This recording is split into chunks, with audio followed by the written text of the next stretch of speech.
Hello everyone, how are you? Welcome to the third day of the webinar, and I am your instructor Rizwan Mania. So we are beginning the session with the area that we left yesterday, and that is linear programming. So I just mentioned yesterday that linear programming is a technique that we use when there are multiple limiting factors. So when there are multiple limiting factor, we use linear programming. And uh, feasible area. Sorry, I told you that there are more likely chances that the graph will be given to you, and you have to use that.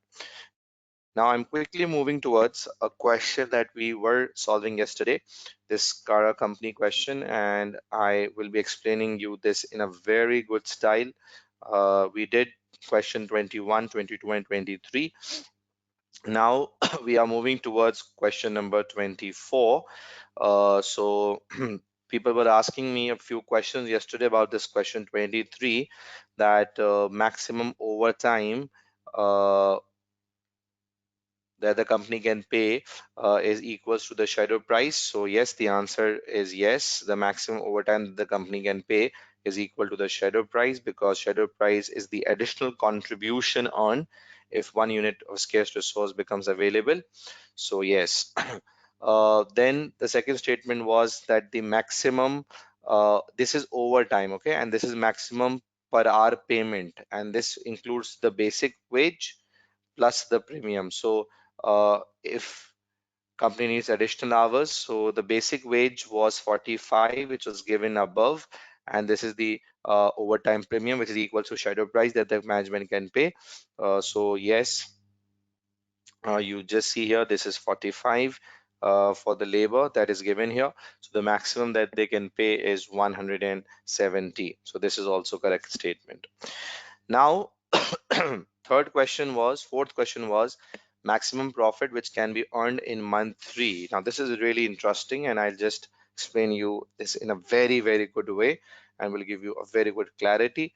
So if I just quickly move towards my graph here, so it says month 3 is a month where uh, uh, there are multiple limiting factors, because whenever you see linear programming graph, so it's clear that there are multiple limiting factor, because linear programming is a technique that you use when there are more than one limiting factors. So yeah, it's definitely a multiple limiting factor situation in month 3. Now, having said that, the graphs will be prepared, and you will be getting the graphs in the paper. So you have to solve the question using the graph, and I just want to teach you that. Just give me a minute, please. Just a minute.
Okay, so welcome back.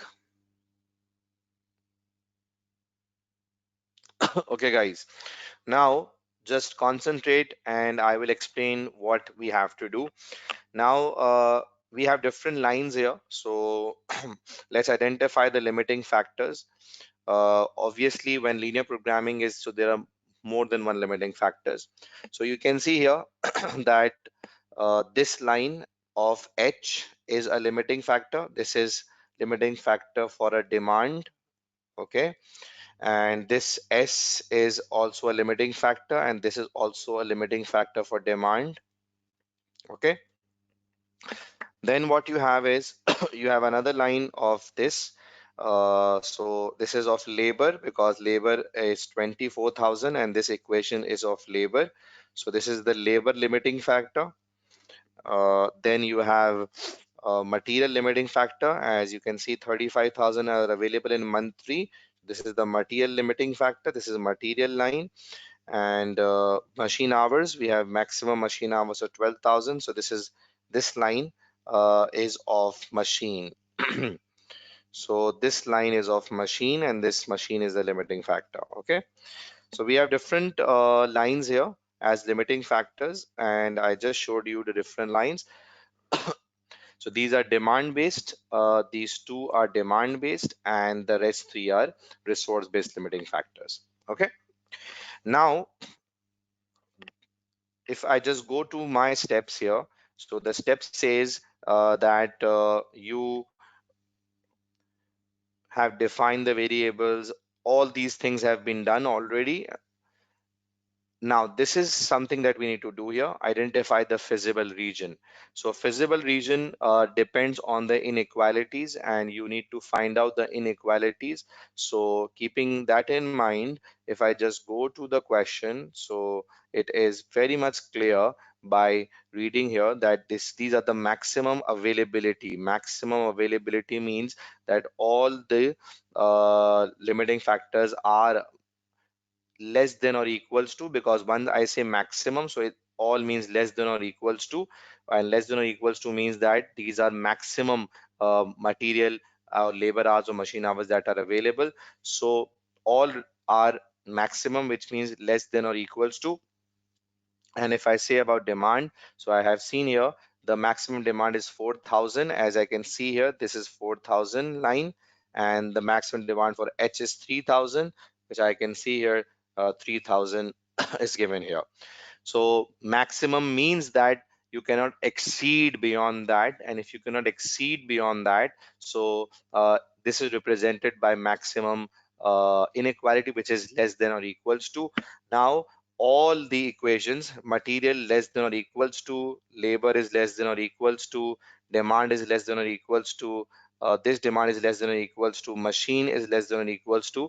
So all the limiting factor are less than or equals to, which means these all are maximum available and you will not get any of the resources after that. So we need to find out the feasible area. So the feasible area, you remember the shortcut, when all the inequalities are of less than or equals to, the feasible area is the most inner region. I repeat, when all the inequalities are less than or equals to, so the most inner region, which means most the region which is near to the origin. So most inner region to the origin is the limit, is the feasible area. Now you try to identify the feasible area. So I'm sure you will be able to find out what the feasible area is here. But my simple point is that when all the inequalities are less than equals to, so remember the most inner region is the feasible area. So you can remember this through the shortcut that I mentioned right now. Now let's move towards a very good methodology through which I will be discussing the answer and will explain you what you need to do to find out the feasible area. So let's just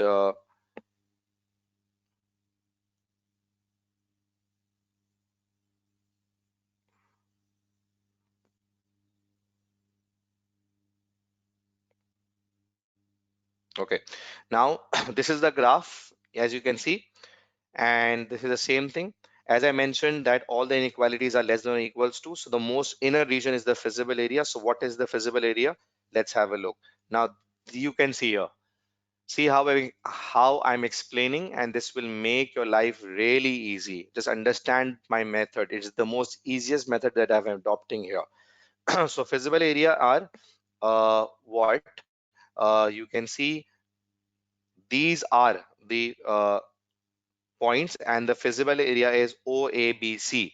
So this is origin, and OABC are the feasible areas. So this is the feasible area. As I mentioned, the most inner region is the feasible area, and the steps says that once you have found out the feasible area, which is OABC, then identify the points in the feasible area. So the points means the corners of the feasible area. When once someone say corners, uh,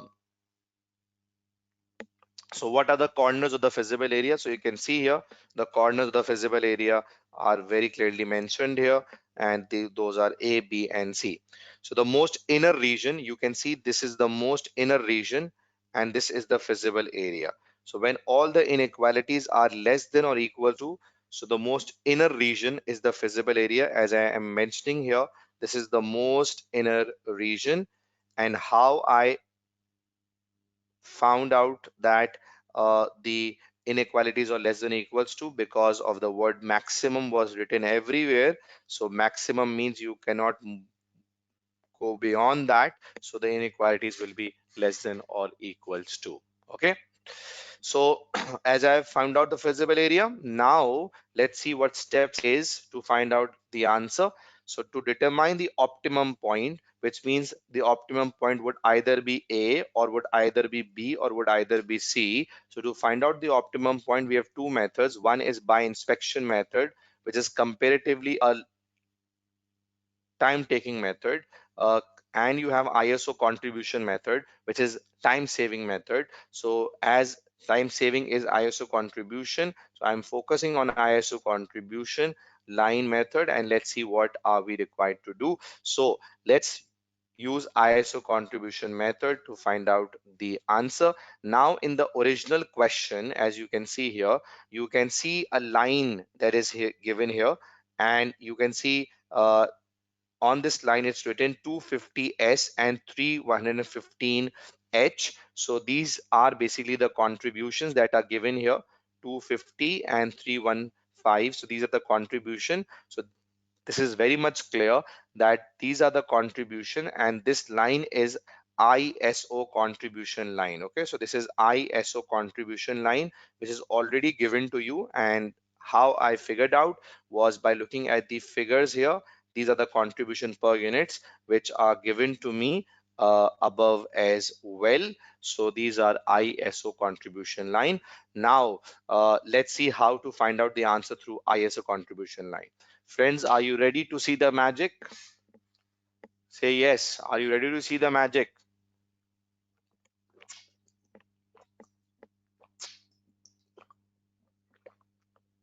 Ready? Okay, so let's see. How will I find the optimum point through this ISO line? Okay, so I'm sure you have never seen something like this before. So let's see. Now this is the ISO line, and you have to scale up the line. You have to scale up the line.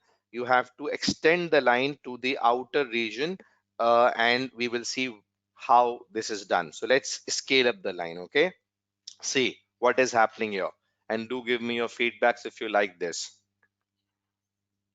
See, magic happening. The line will go now upwards. See, it's going upwards. Can you see, everyone? It's going upwards. Yes. Okay, so as you can see here, I can easily figure out the answer now. And how will I figure out the answer? So it's very simple.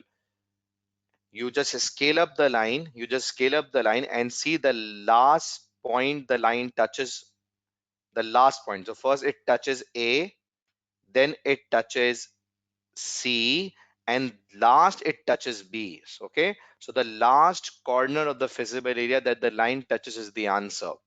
So this is a very good method to find out the optimum point.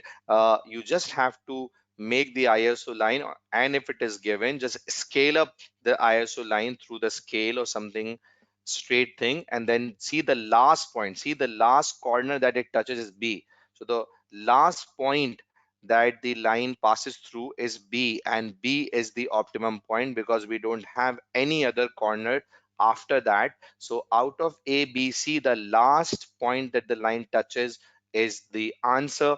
And you can see again, the answer is B. So as it goes up, the last point it touches is B. And yes, this B is the answer. So did you like the method, guys? Come on. Is it different way to teach? Do you liked it? The way I just explained to you how it went up. I'm sure this would be an amazing technique for you, right? So do give me your feedback here, please. So as you just saw here, that you scale up the line and the last point it touches in the feasible area is the answer. So optimum point is B, and I found out the point B as my answer here. So Mercy, you are saying how do I scale up the line? So when you are doing your paper, you have the screen, that the monitor screen in front of you, and what you can do is you can just keep the line on the ISO and just scale up. So you need to practice this, as I don't have the camera facility here. Otherwise, I would have explained you through my hand here. So just try to scale up on your monitors, just through the scale. You can use the scale and just see uh, the last point that the line touches. Okay. So B is the optimum point, and now B is the answer. So let's see the lines that are intersecting at point B. So at B, there are two lines that are intersecting. One is the line of H, which is H is equals to 3000. This is the first equation. And the second line that is intersecting other than this one is this line, and this line is of machine hours, I guess. So this is the machine hours line, and this is equation 2, which is 3s plus 2h is equals to 12,000. So this is the machine hours line that is intersecting with the other one. So there are two lines that are intersecting here. Now, once we have found out the feasible point, the last point in the feasible area that the ISO line touches, now let's first find out the profit. So I can further solve this. At this point, it is clear H is 3000. H is 3000. Okay. So I just need to find out S now. So let's put equation 1 into equation 2 through simultaneous substitution method. So I'm putting H into second equation. So this would be 3S plus 2. Uh, Instead of H, I will write 3000 as I'm putting H into equation 2, and this equals to 12,000. I will further simplify this. So this will be 3S plus 6,000 is equals to 12,000, and then it's 3S is equals to 12,000 minus 6,000, and this is 3s is equals to 6,000, and s is equals to 2,000 units. So this is the answer, 2,000 units of s, and my optimum point is B, and at this B, the optimum production plan for me will be what? That we'll manufacture 3,000 H and we'll manufacture 2,000 S. So this is my optimum production plan as you are seeing in front of me. Okay, so this is the optimum production plan that I have just explained you, and the optimum point. So at this point, there were two lines that were intersecting that I showed you. One is the demand H line, and second is the machine hours line. So this is the optimum point, and yes, you are clear about this. Substitution method is the simultaneous equation method. You solve simultaneously, right? So substitution method is a simultaneous equation method. When you solve two equations simultaneously, so you have elimination method and substitution method. So Monas and substitution method, what we do, we put one equation into the other one. So as I had the answer of H already, because at this point H is 2000, which is very much clear. So I just had to find out the answer for the other one, but it was really much obvious here. You can see from this graph, only from this graph, it is clear that this is 3000H and S was already defined at 2000. So in this question, the examiner did mention the answer by drawing the lines here. As you can see, these lines are clearly indicating the values, but still I just told you the method as well, how to solve this simultaneously. Okay, so it's a substitution method, which is a simultaneous equation method. So in this question, it was itself very much evident that 2000 is S and 3000 is H, so which is clear to all of you at this point. Now, as I have found out the answer of optimum production plan, I did solve this and I showed you it was already given in the answer as well by looking at these lines. So now let's work out the final profit answer.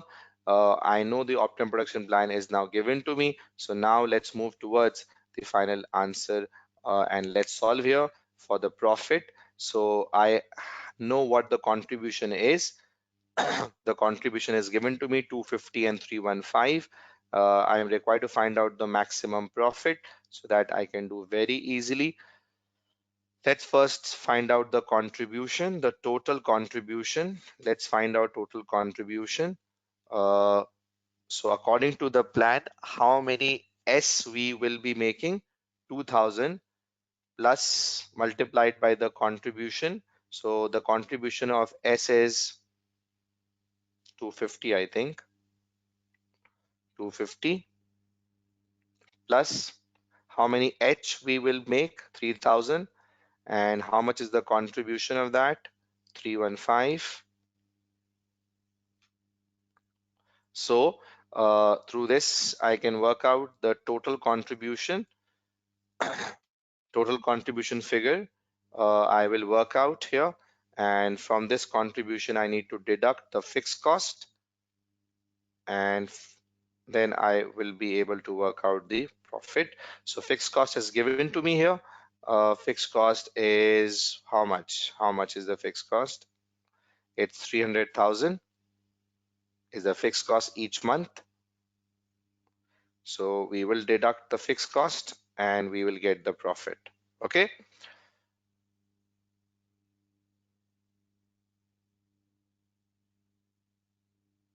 Yeah, Fatma, it's okay. Okay.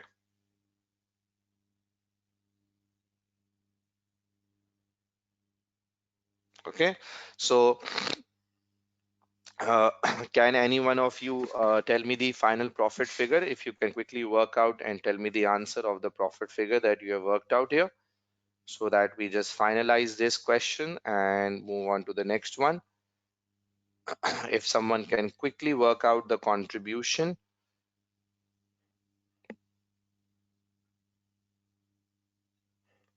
And I hope the method that I explained you to find out the optimum point works well for you.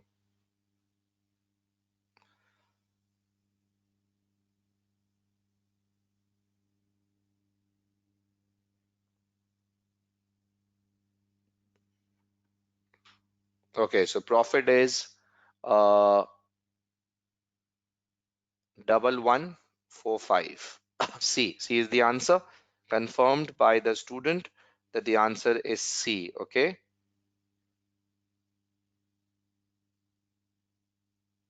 so are we clear about the answer, everyone?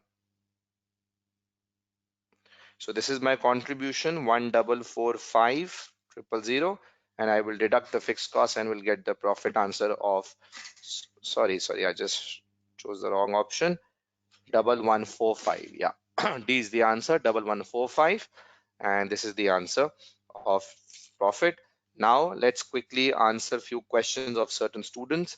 Okay, I just saw here one of the students said I could not find the optimum point. So friend, it's really easy. This is the ISO line C. This was given in the question. You just need to scale up the line. Just take the line to the upward direction and see the last point the line touches in the visible area. So it touched A, then C, and then B. So the last point that the line touched was B, and B is the answer. So you have to just keep in your mind the last point that the line touches is the answer. So it touches B. B is the last point, and B is the answer. Okay. So B is the optimum point, and at B, it is clear that there are 3000 H and there are 2000 S. 3000 H and 2000 H, which is clear here. But if this was not given, for example, in the paper, so what you could have done, you could have found out the equations that are intersecting here, which is H and machine hours equation, and you could have solved this simultaneously. So you would have got the same answer as you just saw. I did solve this simultaneously and got the same answer, and I used substitution method. That is that is I put equation 1 into 2 because I already had the figure of H here. So once I put that into the other equation, so I got the answer of S, and this is the optimum production plan. And after that, I worked out the profit. Okay. So I hope this is clear. Temwa, feasible region, you need to ask. All the inequalities are of less than or equals to. Okay. So when all the inequalities are less than or equals to, so the most inner region is the feasible area, because all the lines are of less than or equals to, so most inner region will be the feasible area. So as you just saw here, all the lines here were less than or equals to, which means this is less than or equals to, this also says less than or equals to, this was less than or equals to, this was also less than or equals to. So once all the lines are less than or equals to, so the most inner region is the feasible area, and this is the most inner region. As you can see, this is the most inner region, and this is the feasible area. So we just saw the corners of the feasible area, and those were A, B, and C. Okay, Temba. So this is the feasible area. Yeah, there is a possibility that greater or equal to can be tested in the paper, but in lots of questions I have seen less than or equals to only being tested up till now. So this is clear to all of you, and I have just found out the answer, and I just saw you the technique to find out. I hope you like the technique. Now let's move towards the last question. Which of the following interpretations of linear programming graph produced for month 3 is or are correct? So it says that all of the all other things being equal, unless demand increases for either product, labor will be a slack variable. Okay, now let me quickly tell you one thing, the important $1 million points. You need to remember these $1 million points. Those will definitely help you. Remember, shadow price will only be worked out for resource. Okay, resource means material is a resource, labor is a resource, uh, and machine hours is a resource. So you work out shadow price for all the resources. Okay, but remember, if you quickly want to learn by looking at the graph, if you quickly want to learn by looking at the graph, when you will work out the shadow price and when you will not work out the shadow price, and when there will be slack and when there will be no slack. So I'm telling you this. So shadow price is worked out for the resource, but slack is for a resource or demand for both. Okay, slack means underutilization. Okay, slack is the underutilization. And shadow price is what? Shadow price is the additional contribution. Okay, per hour. Sorry, additional contribution. Okay, so remember, uh, slack will always exist. Slack will always exist on non-optimum point lines. This is a rule of thumb. This is $1 million point. If you want to find out slack is underutilization of a resource, and underutilization of a resource means that you haven't used the resource completely. You haven't used the resource completely means that you haven't fulfilled the entire demand of the resource. Okay, so slack will always exist either for resource or for demand on non-optimum point lines, which means the lines where optimum point is not present. On all those lines there will be slack, whether it's a demand line, whether it's a resource line. And where is shadow price? Shadow price will be worked out for all the lines where optimum point falls, okay. Now let's quickly see here, through our graph, where will be shadow price and where will be slack. So let's understand this in a quick way. Now this is the graph. Let's clean all the stuff from the graph and I will quickly show you that how will you find where the slack is and where will you be able to find out the shadow price. So let's understand this very quickly. Now, as we know, the optimum point is B. Okay, we know optimum point is B. B is the optimum point. Now, once you are clear, listen very quickly, guys. This is a very good concept. Once you are clear that optimum point is B, or I would say if you are clear that what is the optimum point, so here it's B. Okay, so we know B is the optimum point. Now on this optimum point there are two lines that are intersecting. One is H3000 demand line, okay, demand line, and second is the machine hour line. You can check later on using the question as well. So these two lines are intersecting here. So both the lines, now these two lines are intersecting here. So remember that one line is of demand. So here you won't calculate shadow price, but you can calculate shadow price for machine hours. You can calculate shadow price for machine hours because the optimum point is at this line. So remember, by looking at the graph you can figure out that if the optimum point is at one of the resource line, if the optimum point is at one of the resource line, you will work out the shadow price for that. You will work out the shadow price for that because here the resource has been fully utilized, which means if there are 12,000 hours, so 12,000 hours are fully utilized. 12,000 hours are fully utilized and you can work out the shadow price. So this is a very good shortcut to remember that once you have identified the optimum point, and if optimum point falls on any of the resource line, so you will work out the shadow price because that resource has been completely utilized. Okay, now all other lines, so what, you can find out the other lines here. So we have this line. Okay, this is of labor, I guess. Yeah, labor line we have, and we have this S line. S is the demand line. Okay, and there's one more line here, this one, this is of material line. Okay, material line.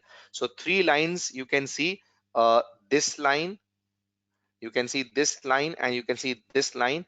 These are the lines where optimum point is not there, where optimum point is not present.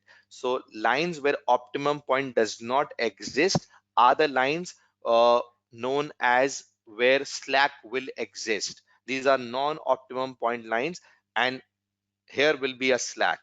So slack means underutilization, which means there are 24,000 hours of labor available, but you will not utilize entire 24,000. So there is a slack.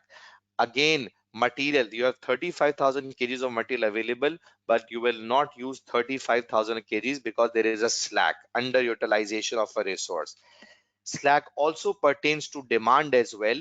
So if uh, there are 4,000 maximum units that you could have produced, so you could not produce entire 4,000, and you can very quickly cross check. You already have found out the optimum units for S, and the units were 2,000 units. Okay, so final plan was that we'll produce 2,000 S, and you can clearly see there is a slack of 2,000 units because you just produced 2,000, but you could have produced 4,000. So there is a slack of demand here as well, and for resources there will be slack as well.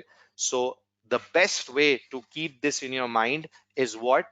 Just look at the graph. Listen, these are the final words I'm telling you.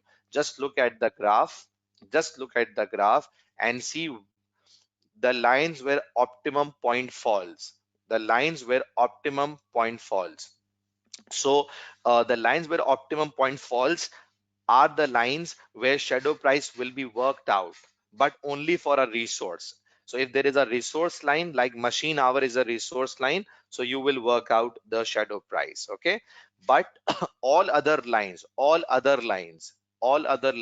where optimum point does not falls are one where slack will exist, whether those are resource line as you can see here, or whether those are demand line. So slack will exist. Slack means underutilization of a resource. Slack means the resource is not fully utilized, and that is why there will be spare capacity. Yeah, that is why there will be spare capacity. Okay.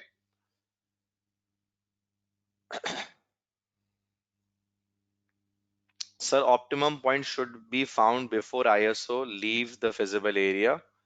Yeah, this is okay. This is just a small, I would say that I didn't stop at B, but B is the last point. Okay.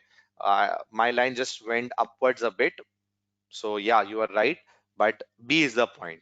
This is, you can say this is some kind of a, technical mistake here. The line went a bit upwards, but it should have stopped at B. So B is the answer. Okay. So slack is underutilization, and slack exists for material, for labor, and for demand. So I hope this is clear.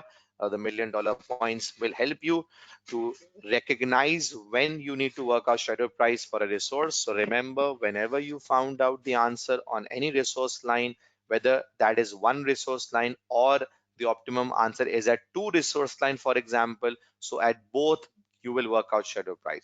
But all other lines where optimum point doesn't falls, whether those are resources or demand, there will be slack, which means underutilization will be there, which means you will not use the resource completely, or you will not fulfill the demand completely. Keeping this in mind, let's finalize the answer. If machine hours were sorry, all else being equal, unless demand increases for either product, labor will be slack. Yeah, so this is true. As we just saw in the graph, that labor line is a slack. So yes, this is true. This is slack. Second, if more machine hours were available, uh, in month 3 they would be used initially to make H. uh, so would you make H here? So let's see, if more machine hours are available, will we make H here? I don't think so, because we have fulfilled the entire demand of H. We have fulfilled the entire demand of H by producing 3,000 H. So the maximum demand of H was 3,000. If you see here, 3,000 was the demand, and we fulfilled the entire demand. So our optimum production plan did mention that we will produce 3,000 H. So this means if we get more machine hours, so we will not produce H, because already we have fulfilled the entire demand of H, which was our answer. So we will be producing S using those machine hours, because we haven't fulfill the entire demand of S as per our optimum production plan. So this is wrong. If we get more machine hours, we'll produce H more.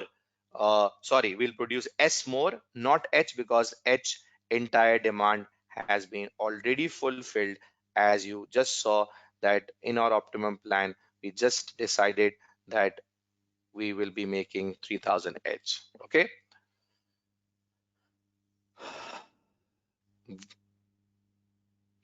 Okay, so I hope this is clear to all of you. So the correct option is now quite evident, and you will be selecting that correct option easily. So one is the right statement, second is wrong statement.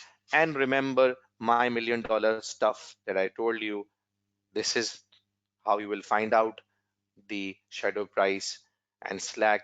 By looking at the graph, you can easily figure out when to work out shadow price for a resource and where is slack. I'm sure you will be able to find out. So you just have to look at the graphs and you will be able to figure out whether there is slack or not. I hope this is clear. So this is the graph, guys, and you can just look at the graph and find out. So I hope this is clear to all of you. Okay. Uruj Amir, your question is why shadow price set as price? It's a name, it's basically an additional contribution we say, okay? So don't get into that much detail. It's a price because normally we say that this is the maximum we can pay as overtime premium to the staff for additional hours. So this is the maximum price that we can give the labor for the overtime, okay? So guys, did you like my method of finding out the answer through this scale up technique? And the $1 million points will help you as well. I hope this is clear to all of you. Understood it, everyone? Did you like the technique? Say yes or no. Now we are moving towards the day 3 plan, and that is all relates to decision making first and then the variances. Okay. So are the $1 million points clear? Now let's start with pricing first. So pricing is a key topic for our examination. There are certain things that are tested a lot in pricing. So I'm starting with the main area of pricing, that is the economist view. You all know price or demand function. What is price or demand function? You should know that price is equals to A minus BQ. Okay, this is basically a price or demand function where P represents price and where A represents price, where demand is 0, where B is your slope or gradient, and Q represents your quantity. So, economist view we are considering here, and we are discussing here price or demand function. So, I hope you are aware of this equation. Now, there are certain formulas here to find out A and B. So, let's write how to find out slope and how to find out A. So I'm just writing here the formulas so that you are able to copy if you want to and find out the answer accordingly.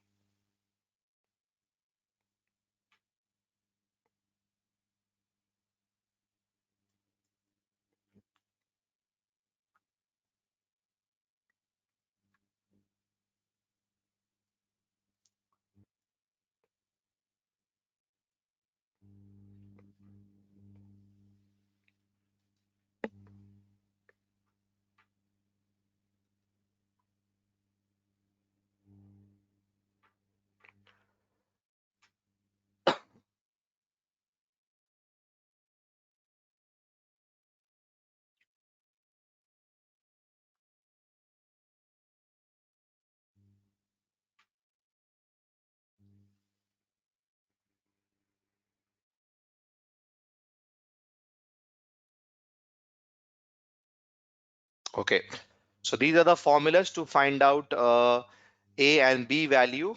A is the price. A is the price where demand gets 0, and B is slope or gradient of the line. So you all know the economist approach, and that is law of demand. I hope you know what law of demand is. It's a graph like this, which is an inverse line where you see price on y-axis and demand on x-axis, and you know it's a price demand relationship. So at this price you will get this demand, at this price you will get this demand. So you know, as the price goes down, the demand increases, and it's vice versa. It's an inverse relationship. So as price goes down, demand increases, and as price increases, demand goes down. So it's a demand function, as you can see in front of your screens. And this graph has an equation, and the equation of this graph is P is equals to A minus BQ. So this is the demand function equation. This is the price function equation that you can see here. So just note down the formulas to calculate A and to calculate the value of B. B is slope and A is price at which demand is zero. So let's start our discussion. To find out profit maximization point. What is a profit maximization point? The point where your profit will be maximized. So you are frequently tested in your examination to find out the profit maximization point in your paper. So there are two approaches to find out the profit maximization point. The first approach is known as the algebraic approach, which is uh, MC is equal to MR approach. And second approach is a tabular approach, through which you can find out the profit maximization. So there are two approaches through which you can find out the profit maximization. One is the algebraic approach and second is the tabular approach. Okay. So first I'm starting, and yes, for sure, I will just be covering here the most important one, and that is the algebraic approach, through which we will be finding out the profit maximization point. And for this, we will be using the demand function for sure, which is in front of you. So let's now move towards our past paper question for today. And that question is ALG company that I'm starting right now. So let's start with this past paper question and see what is the profit maximization point. So let's see what we have here in the question of ALG. Okay, here we have the question. Let's just mark things. It says that the company is launching a new underlying innovative product onto the market and is trying to decide on the right launch price for the product. The product expected life is 3 years. So let's underline this as well. Given the high level of costs which have been incurred in developing the product, so this means there is a high cost. The company wants to ensure that it sets its price at the right level. So this means company is trying to find out what price. The company is interested in finding out the price. Okay. So, and has therefore consulted a market research company to help it do this. The research, which relates to similar but not identical products launched by the other companies, had revealed that at a price of 60, annual demand would expected to be 2,50,000. So this information is one that relates to the other similar product through which you are understanding what you have to do. Now, a quick reminder, please join my WhatsApp group if you haven't yet joined. Uh, the link has been shared by our team here in the chat box. Even the link is available on your PDFs that I have made available for you people today. Just follow the today's PDF where you have the clear link. And if you still cannot join, so just WhatsApp me at this number 92321 2436 You just WhatsApp me. I will send you different documents for your examination for March 2020, and will also be giving you support till the end of your exam. So make sure that you join the WhatsApp group if you haven't. And if you can't join through the link, just WhatsApp me. I will send you the link through which you can easily join. I will also be sharing a lot of resources like some drafted answers of the question that we did yesterday, and further material for practice for OTs especially. So I will be giving you uh, lots of OT questions for practice before your examination. So for that, please join the group. Okay, let's come back to the question. It says that for every $2 increase in selling price, demand would expect it to fall by 2,000 units, and for every $2 decrease in selling price, the demand would expect it to increase by 2,000 units. Okay, so we can see here a change in price by $2, a change in price by $2 results in a change in demand by 2,000. So a $2 change in price results in 2,000 units change in demand. Okay. A forecast of the annual production cost which would be incurred by the company in relation to the new product are as follows. You can see annual production at 2,000, 250, 3 and 350. You can see direct material, direct labor and overheads here as well. It says calculate the total variable cost per unit and the total fixed cost for 3 marks. So we are required to work out the total variable cost per unit and the total fixed cost for 3 marks. Let's start our calculation. So how to find out the total variable cost per unit first? So let me start with direct material here. And if I start with direct material, so there are 4 activity levels given here. So you can divide and work out the material cost per unit. You can choose any activity because it's a variable cost, so it will remain constant per unit. So I am dividing 2400 thousand with 200,000 and I will get per unit direct material cost. Okay, now you need to just take out your calculators and start doing the workings along with me so that we can quickly find out the figures. So please just start your calculations and just take out your calculators and start the calculations with me.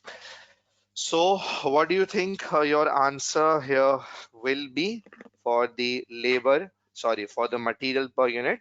So it's 2400 divided by 200 and this is 12 for material.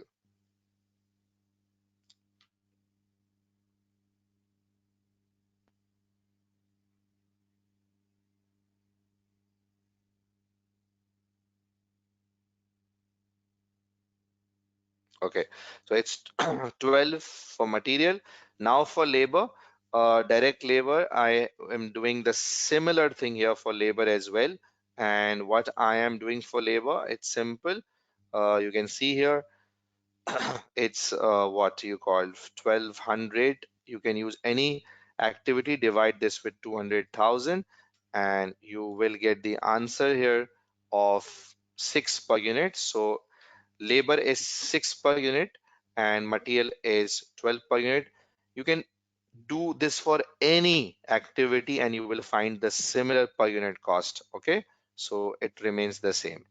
Now for overheads, yeah, for overheads, if you quickly work out the per unit, because as I mentioned, for direct material and direct labor, the per unit will come same at each and every activity if you see. So whenever the per unit is same, remember, uh, whenever the per unit is same, remember it's a pure variable cost. Okay, you just divide here. You will see 12 here, 12 here, 12 here, and 12 here. 6, 6, 6, and 6. So remember, it's a very key thing to remember, and this is a very good way actually to find out whether the cost is semi-variable or not. Because usually students do ask me, sir, how do we find out a semi-variable cost? So the best technique, the best shortcut to do is that you calculate the cost per unit at different activity levels, as I've done for material and labor.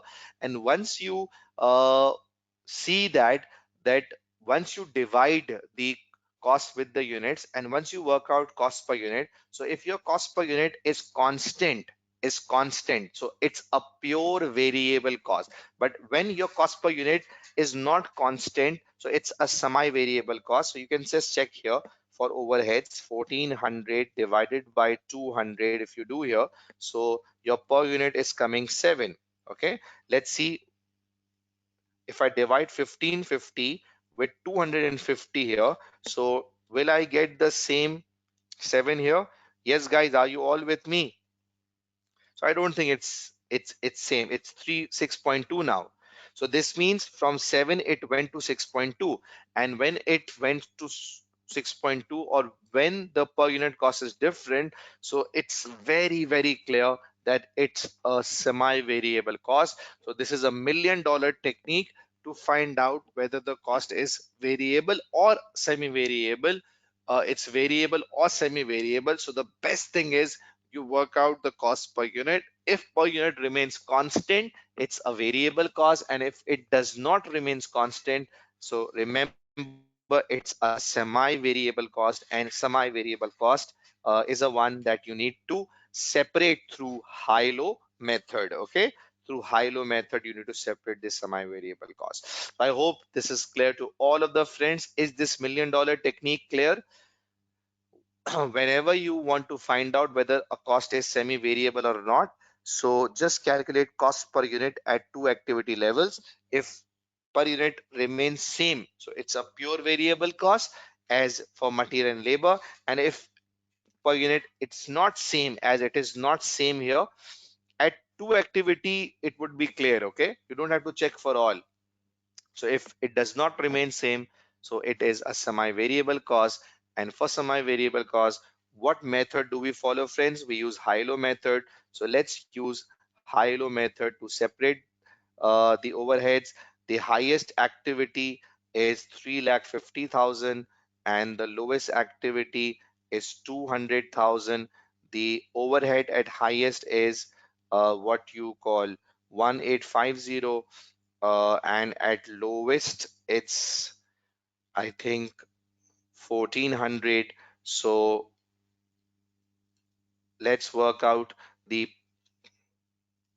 cost here per unit, and the per unit cost, I hope people are doing calculations along with me here. So the per unit cost, yes, anybody has worked out the answer, is 3 per unit variable. Okay, 3 per unit is variable. And now let's find out the fixed cost here. So for fixed cost, you all know that you either choose highest or lowest. So let's choose highest here, 3,50,000 units we are choosing here. And let's work out the fixed cost. So let's start with total cost. The total cost is 1,850,000, and from this let's deduct the variable cost. So it's 3,50,000 into 3 makes how much? It is 1,850, sorry, it is 1,050,000. And once you deduct, you get the fixed cost, and that fixed cost amounts to 800,000 is your fixed cost. Okay, so 800,000 is your fixed cost that you have worked out through the high-low method. And I think we are done with part A. The variable element is 3 and the fixed element is 800,000. So first part answer is simple. Variable cost includes direct material of 12, direct labor of 6, and variable overhead of 3. So this makes 21, whereas the fixed cost is 800,000. So this is the first part answer that I have worked out in front of you people. Okay, guys? Agreed? Clear? So I'm sure this is not that much difficult for you to handle in the examination. And you can solve this. Okay, so we are done with part A. It's 21 and 800 is the fixed cost. 800,000 is the fixed cost. Okay, so 21 and 800,000. Now the next part. Calculate optimum profit maximizing. So we need to ensure profit maximizing selling price for the new product and calculate the resulting profit for the period. Now, if I just go back to my presentations, so I just saw that profit maximization point is what I need to find out. And as I mentioned that this profit maximization is something that I can find out through two approaches, algebraic and tabular. So how will you find which approach you have to follow right now? So the approach that you have to follow right now is algebraic, because it says MC is equal to MR. MC is marginal cost and MR is marginal revenue. So let's use MC is equal to MR approach here.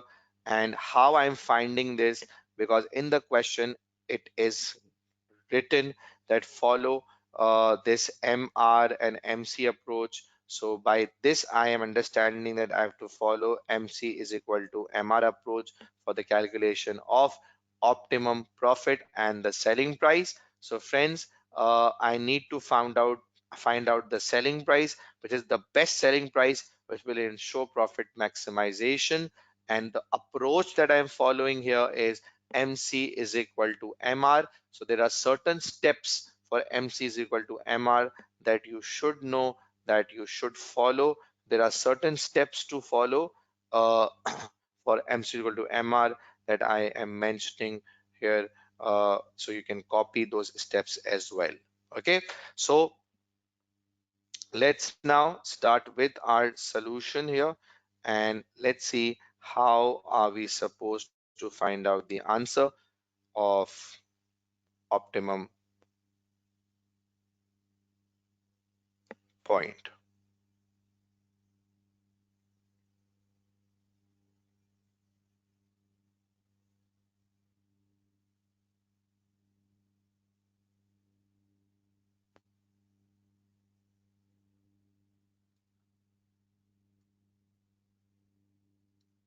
Okay, now the steps of algebraic approach, MC is equal to MR. So first is price or demand function. The first step is you need to find out the price or demand function. Second step is what? Second step is you need to use the equation of MR, and the equation is marginal revenue is equals to A minus 2BQ. Okay, so use the equation of MR, and the equation is MR is equals to A minus 2BQ. Then third, what? Replace MR with MC to calculate profit maximizing quantity. Okay, and the last is use price function. In price function, use optimum quantity to find optimum selling price. Okay, friends. So just copy the steps that are in front of you. For MC is equal to MR, you need to follow these steps. The first is price or demand function. Second is use equation of marginal revenue. MR is marginal revenue, which is MR is equals to A minus 2BQ. A minus 2BQ. Replace MR with MC to calculate profit maximizing quantity. In price function, use optimum quantity to find optimum selling price. Okay, so keeping these in mind, I think it's time to start now. And let's first start with price or demand function as it's mentioned here. So I need to derive the equation, which is P is equals to A minus BQ. So for this, what I am supposed to do, friends, I need to find out the value of A is what I need to find out, and I need to find out the value of B here as well. So let's find out A and B first. Now for A, the formula is clear as I gave you the formula for A. Current quantity. Now, I will be using here the estimated numbers of the similar product to gauge the idea. So I will be using the information that is given here, that is at a price of 60, the demand expected is 2,50,000. So this is something I'm treating as a current price and as a current demand as well. So formula says price is 60 plus, at this the demand is 2,50,000. Now by how much the price changes and demand changes, so a change in price by 2 results in a demand change by 2,000. So change in demand is by 2,000 when the price changes by 2. So you can work out the answer of A. Now let's see how many people will help me here and are quick in doing the calculations. So the answer of A is, I can't find any answer here. It's 310. A is 310. Okay. Now let's find B. So what is B? Change in price is by 2, whereas the change in demand is by 2,000. And let's see how many people will help me here. So it's 2 divided by 2,000, which is 0.001. So this is gradient, and the equation is now P is equals to 310 minus 0.01 Q. So this is the demand function that you can see in front of you. I hope this is clear, very much clear to all of the students who are listening me right now. Okay, friends. Okay, so we are done with the first step, right? We are done with the first step, and let's move on to the next step. And that next step is that we need to use the equation here of MR, right? So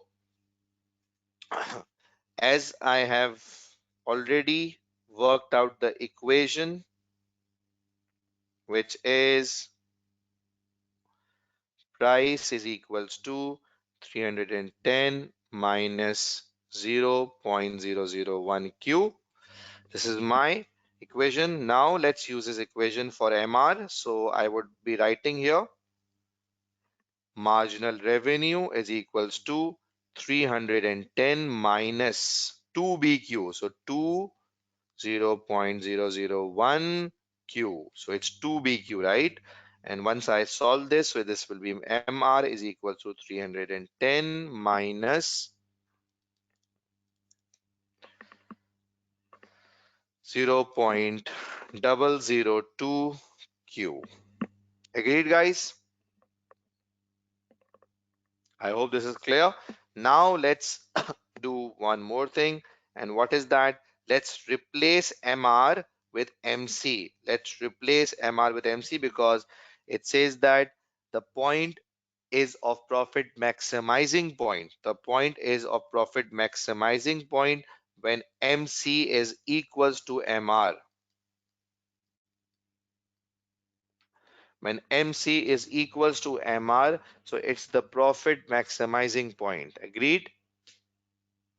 So friends, how much is MC? So we have done the working of MC. MC is 21. This is variable cost. Marginal cost is variable cost. Marginal cost is what, guys? Variable cost. What is marginal cost? Cost to produce one additional unit. Cost to produce one additional unit is marginal cost, which is similar as variable cost. Okay, so friends, as we know the marginal cost here. So let's replace it to find out the optimum quantity. So I'm writing here 21,310 minus 0.002 Q, and you will find out Q from this equation now. So I need people to quickly work out the answer of Q for me here and see what answer are we getting here for Q.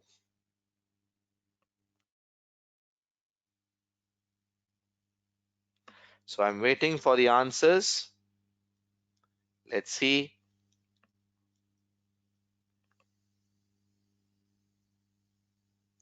Who responds first. So solve this equation for Q. Can you solve this?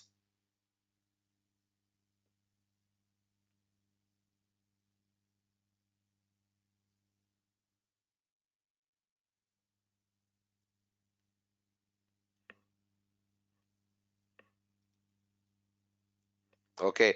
So the answers that I am getting from the students for Q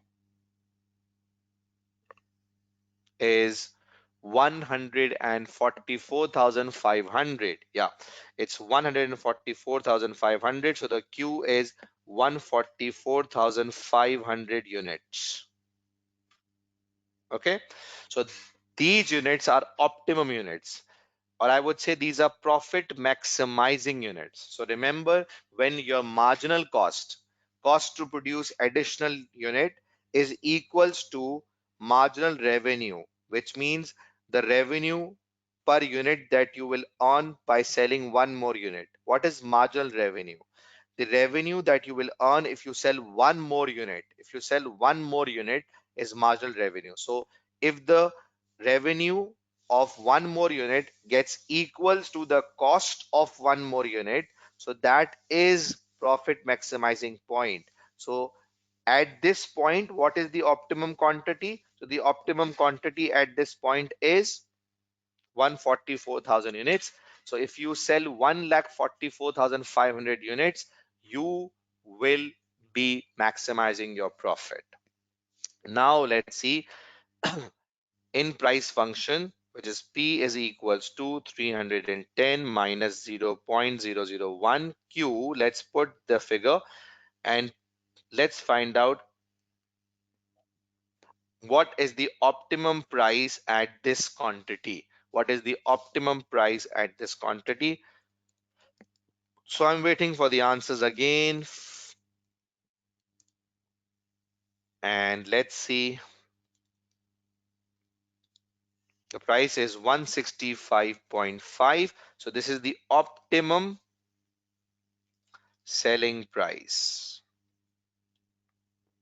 Okay. So this is the optimum selling price that you are getting right now here. Are you all with me, guys? Come on, say yes. Is this clear to all of you?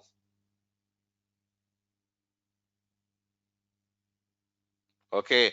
So it's 165.5, which is the optimum selling price. For units, you have to solve this equation. That's it.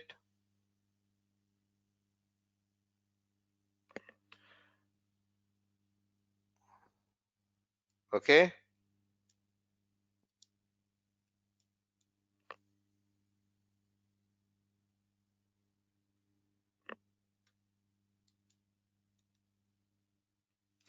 Okay. So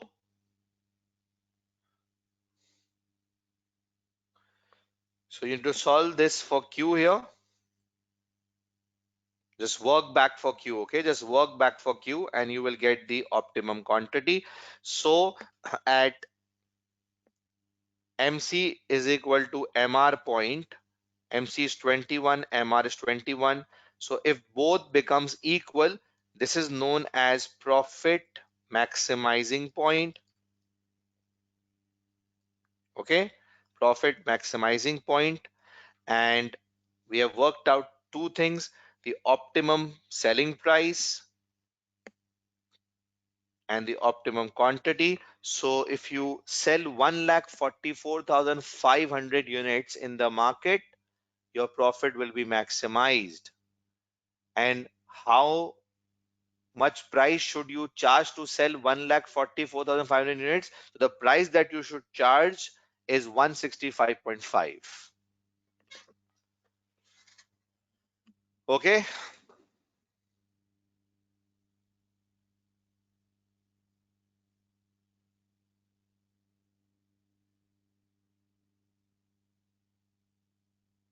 So I hope this is clear. Now, the requirement asked you to calculate the resulting profit as well. Okay, profit as well. So we can work out the profit now because we know the price. So we can work out the profit very, very easily. Let's work out the revenue. And what is the revenue? 1,44,500 units. We'll sell at 165.5. Then comes the cost, variable cost. And we know what is the variable cost per unit. So it's 144,500 multiplied by 21. And we know the fixed cost as well that we have worked out from the previous part. And that fixed cost was how much? 800,000. So come on, can any one of you tell me here what profit are you getting?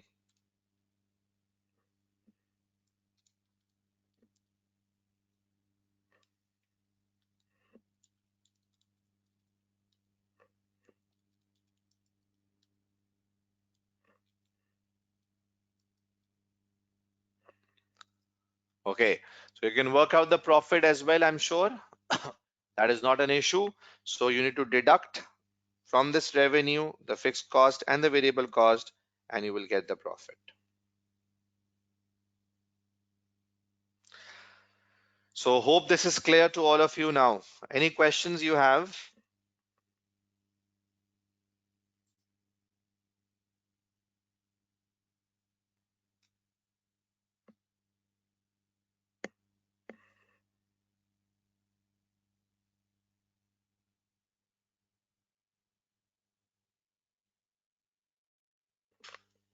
Okay, so the profit is clear and my calculations are, I hope, clear to all of you. The steps. Okay, you are not clear how I got A in the function. So it's simple. I first found out the price or a demand function. So I told the formula to work out A. I mentioned the formula to work out A, and this is the formula to work out A. Okay, and this is the formula to work out B. So if you know the formula, you can easily work out. Okay, Mercy. So through this formula, it worked out A, 310, and worked out B as well. Then for MR, I have to use the MR equation. So which says A minus 2BQ. So gradient has been multiplied with 2. So this becomes MR is equals to 310 minus 0.002Q. Okay.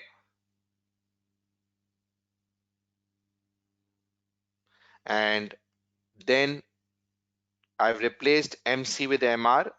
So MC is 21 as we just worked out in the previous part, and just work back this equation and you will get quantity of 1,44,500. So this quantity you will input in the price function to work out the price, and this is the price you have. So you can work out the profit as well. The units multiplied by the selling price, units multiplied by the variable cost, and deduct the fixed cost.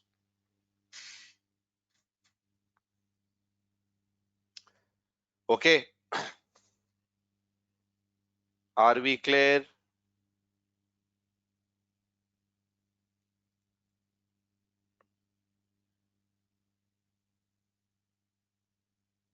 Okay.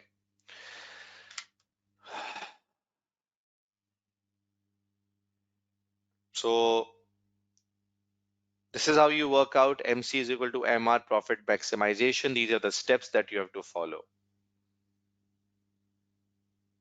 Now, let's move towards the next part, which says that I need to I need to solve a bit of a theory here. Let's see, it's a 5-mark theory.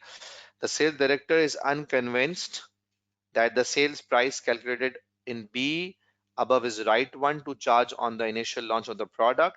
He believes that a high price should be charged at the launch so that those customers prepared to pay a higher price for the product can be skimmed off first. Now, discuss the conditions which would make market skimming a more suitable pricing strategy for ALG and recommend whether ALG should adopt this approach instead. So, examinable word we discuss, and the object is the conditions. So, you need to discuss the conditions for skimming, and then another verb is recommend. And then you have to recommend what? Whether the company should adopt this. So you have to recommend the policy. So there are two verbs, discuss and recommend.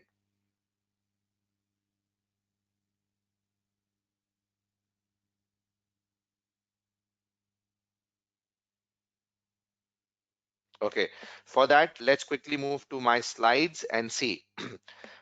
Skimming.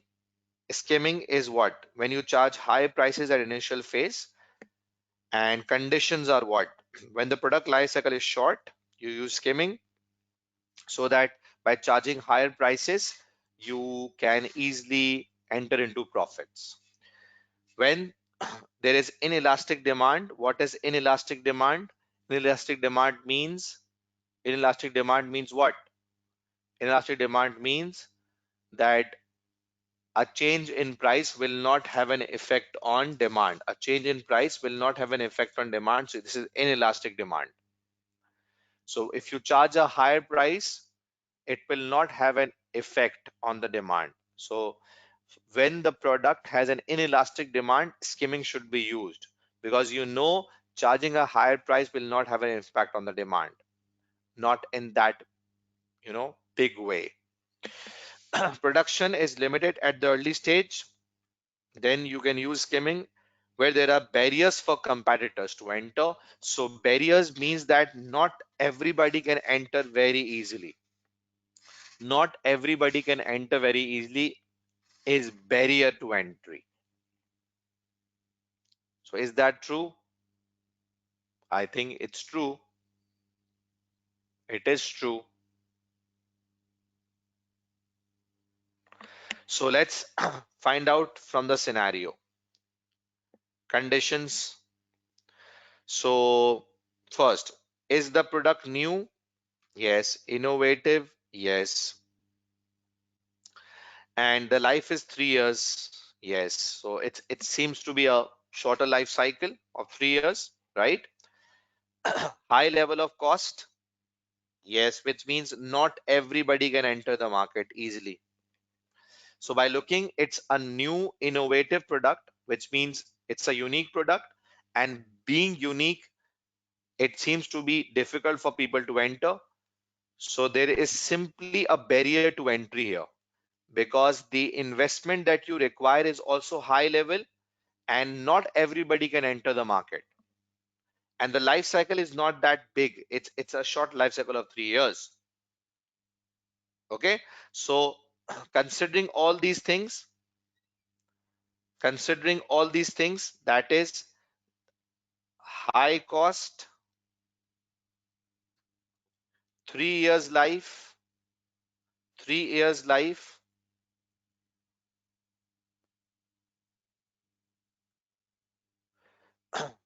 there seems to be barriers to entry. So yes, it seems that for this product, ALG can use skimming strategy. It seems to a greater extent that the company can use skimming strategy here. Agreed, guys? So you have to discuss this in a paragraph form. In a paragraph, first paragraph, you will discuss the conditions. And the conditions are very clear. you know the conditions. You can mention about the 4 conditions that I just showed you. 1, 2, 3, 4 in a paragraph. Then in the second paragraph, you recommend the suitability by mentioning in the answer that there is a high cost involved plus 3 years life.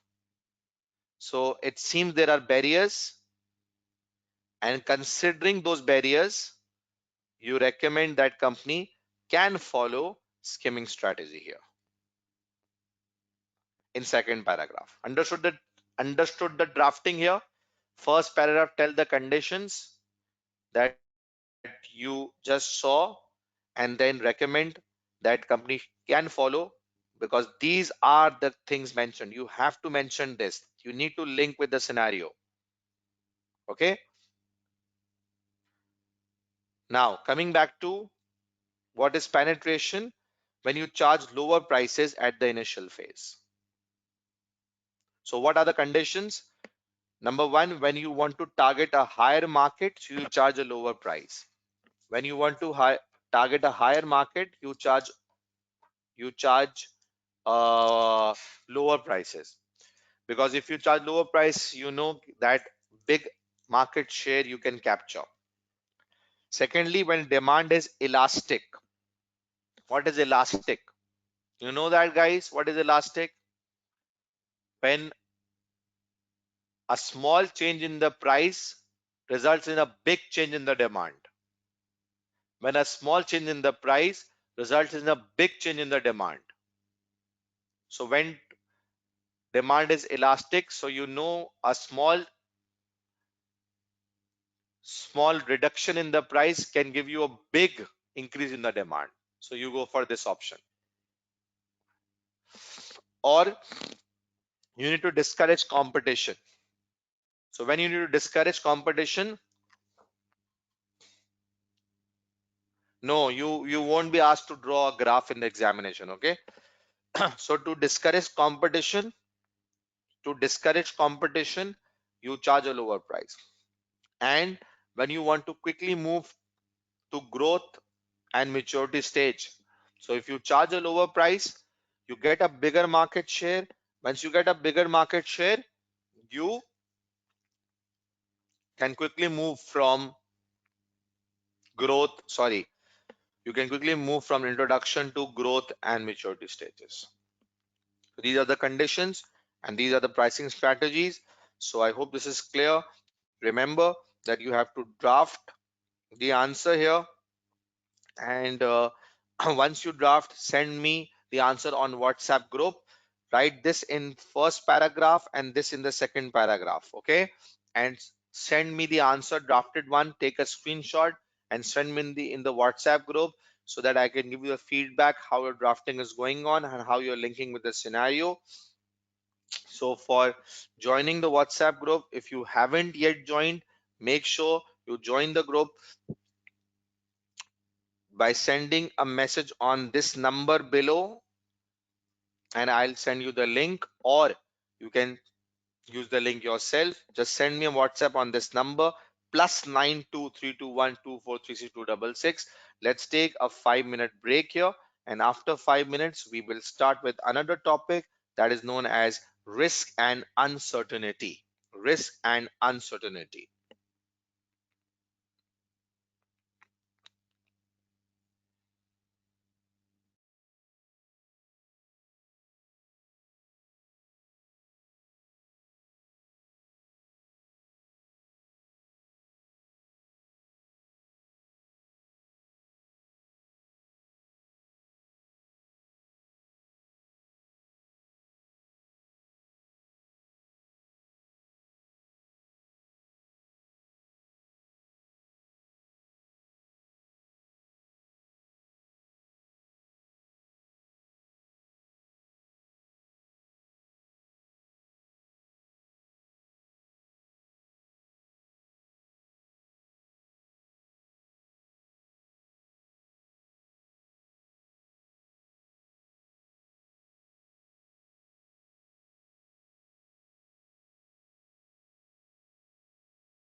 Okay, friends, welcome back.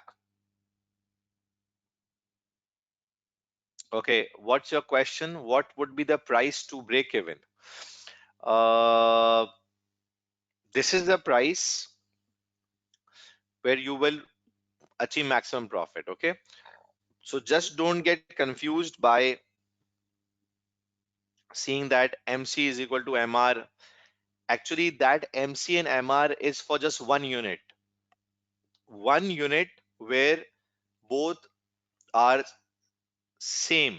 That is the point you should stop your production, because if the revenue of one additional unit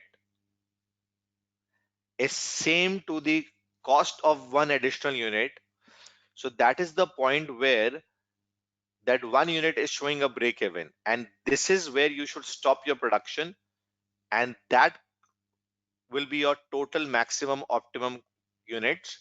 Because after that, if you continue, so there is a chance that you would end up in a loss. So this is the concept behind that, which is not examined in the paper. So I don't want to go into that details right now, because they never ask you why MC is equal to MR as a profit maximization point. But you are asking me again and again. So I'm just telling you that this is about one unit, one additional unit. When the cost of one additional unit becomes equal to the revenue of one additional unit, this means this is the point that cost and revenue are together, and for that one unit you have reached that break even. So the point is, it is some where you have to stop now your total production, and so this total production is your optimum production, and this is the point where your profit will overall be maximized. We are talking about the overall profit, so just don't focus on that per unit thing. Your total profit will be maximized. So I hope DC this is clear. Okay. Now, and don't get into the details, as I said, you just have to focus on calculations here. Now the next topic that I'm focusing right now is risk and uncertainty. Risky situation is the one in which you have probabilities. Uncertain situation is the one in which you don't have probabilities. There are four type of decision makers: risk seeker, averse, risk neutral, sole loser.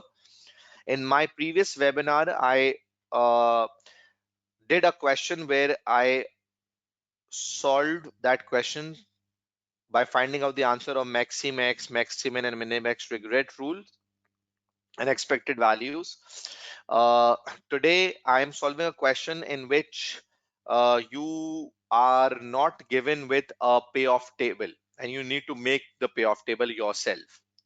So these techniques, expected value and decision rule, are a one that you apply on a profit or a payoff table. Okay, so payoff table is one that you are either given in the paper or you have to make yourself.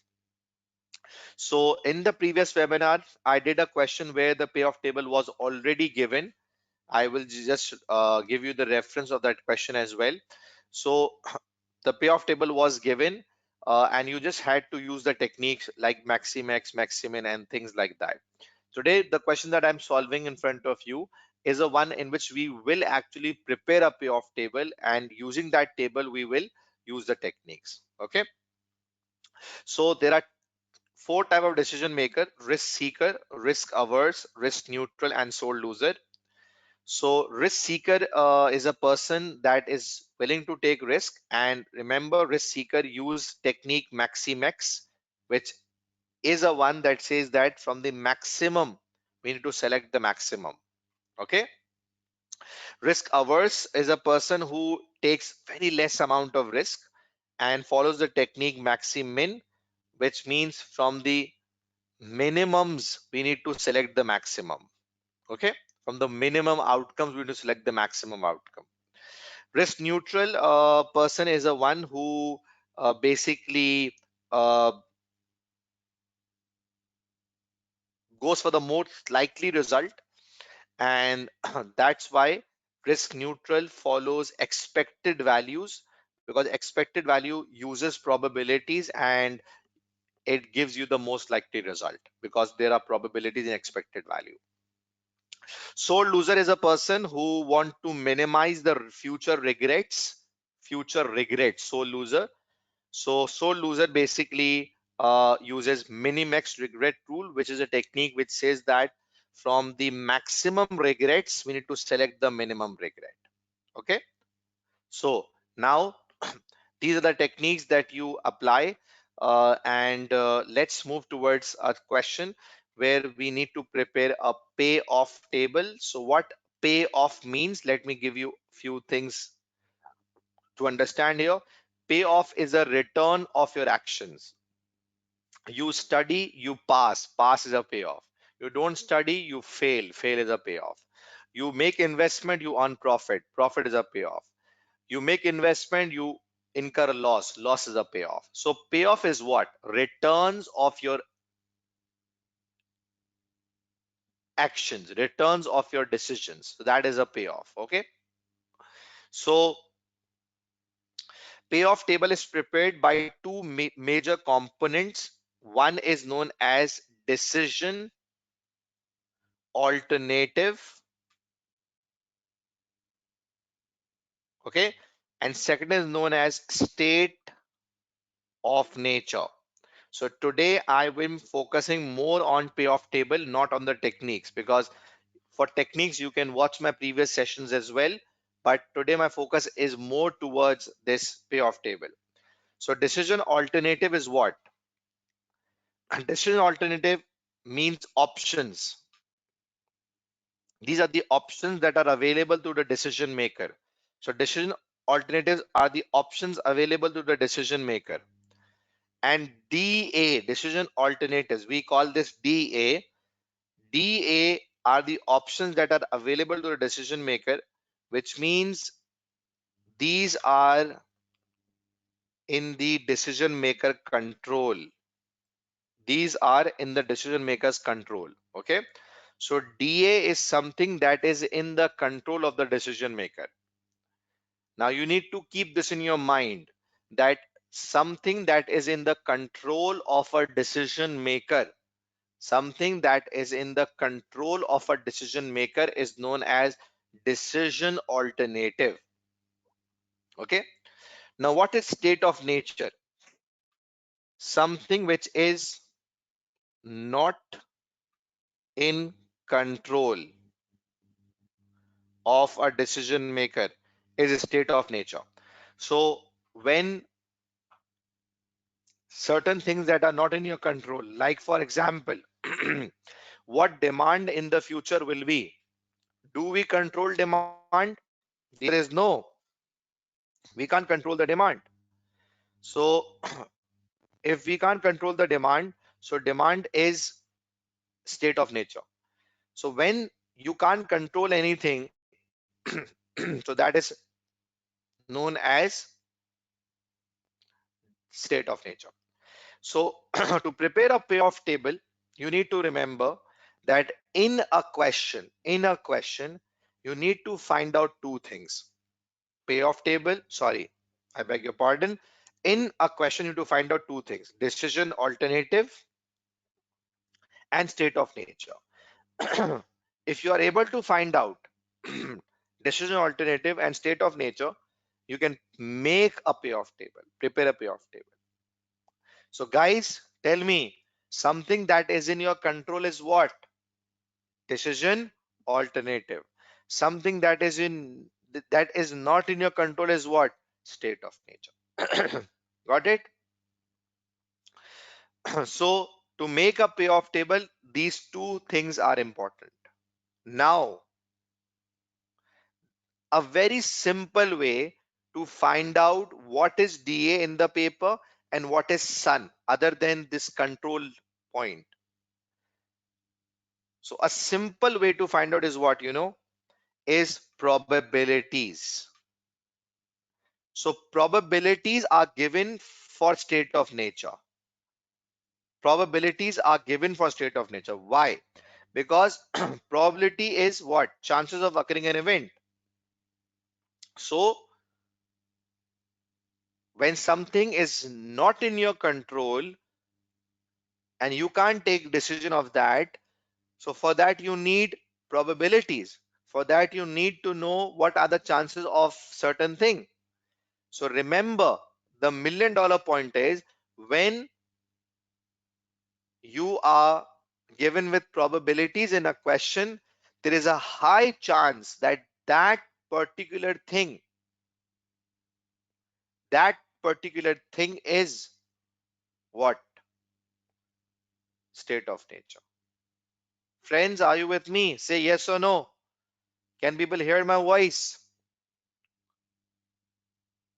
And something that is in your control is decision alternative. So let's start the search to find out what is DA and what is SUN through a past paper question, and let's learn how to make a payoff table.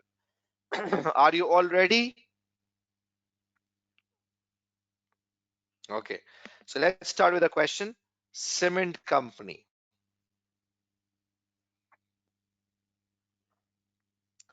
Now, cement company says construct a payoff table. Normally, payoff in our exam is known as profit, or payoff would be said as a contribution. So you need to make a payoff table, which means you need to calculate profits or contributions or even loss as well. So it's an 8-mark requirement to make a payoff table. Okay. Now, as we are starting reading the question, remember the $1,000,000 thing, and that is in a question, you need to find out what DA is and what state of nature is. DA is something that is in your control. So just look in the question what decision maker can control. What is in the control of decision maker? And then find out what is not in the control of the decision maker. That is state of nature. And another indication to find out state of nature is you will be given probabilities. But here, be cautious, understand each and everything. So let's start reading the question. Cement company is a company specializing in the manufacture of cement. Okay, a product used in building industry. The company has found that when weather conditions are good, when weather conditions are good, the demand the demand for cement increases since more building work is able to take place. Last year, the weather was so good that the demand for cement was so great that cement company was unable to meet the demand. Cement company is now trying to work out, let's underline, cement company is now trying to work out the level of cement production for the coming year. So what cement company is trying to work out is the level of cement production. Level of cement production. Okay. The company doesn't want to miss out on the opportunity to earn large profits by running out of cement again. But it does not want a situation where there is a demand but they don't have the cement. So they don't want themselves to be in a situation where people are asking for the cement but they say, "Oh, sorry, we don't have." This means they have produced less than the demand. However, it does not want to be left with large quantities of the product unsold at the end of the year as well, since it deteriorates quickly and then has to be disposed of. On the other hand, it says that neither we want ourselves to be in a situation where we produce so much and we can't sell because of lower demand.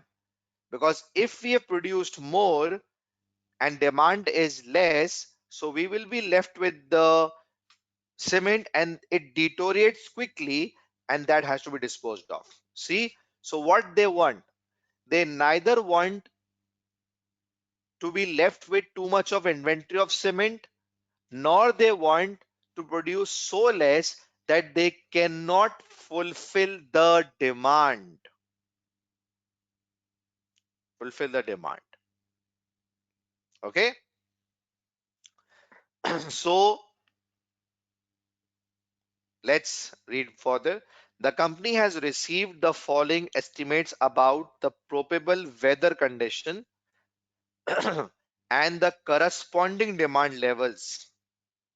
So whether good has a chance of 25%, and if it is so, the demand will be 3,50,000 bags.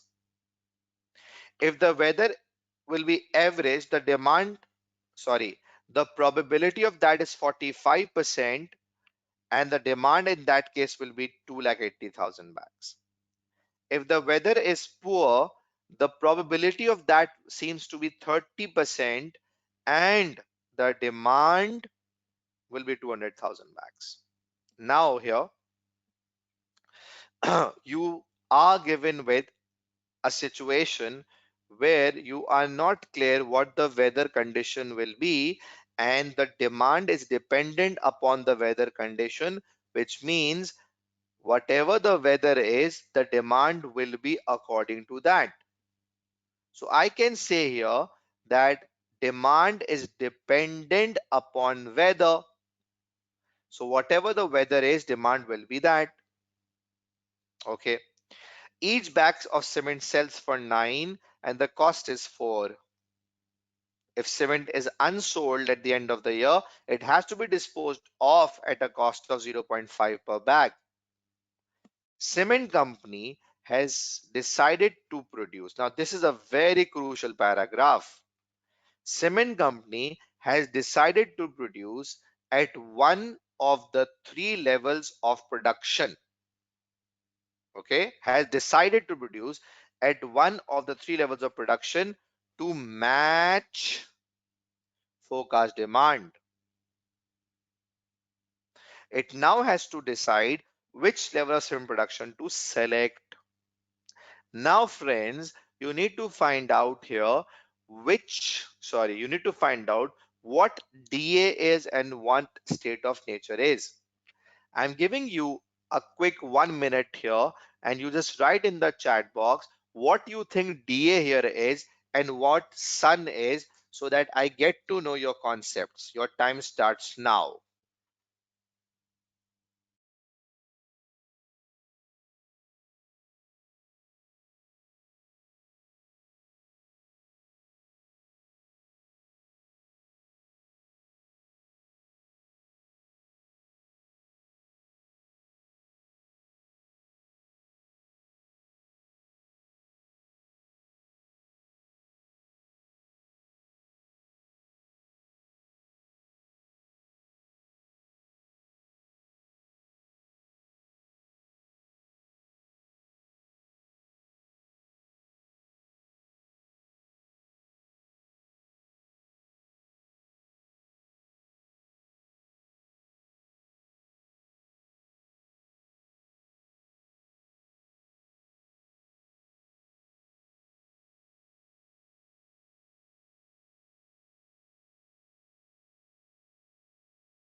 Okay, so I have received a few answers here, and they say that demand is decision, weather is okay. There are a lot of answers here.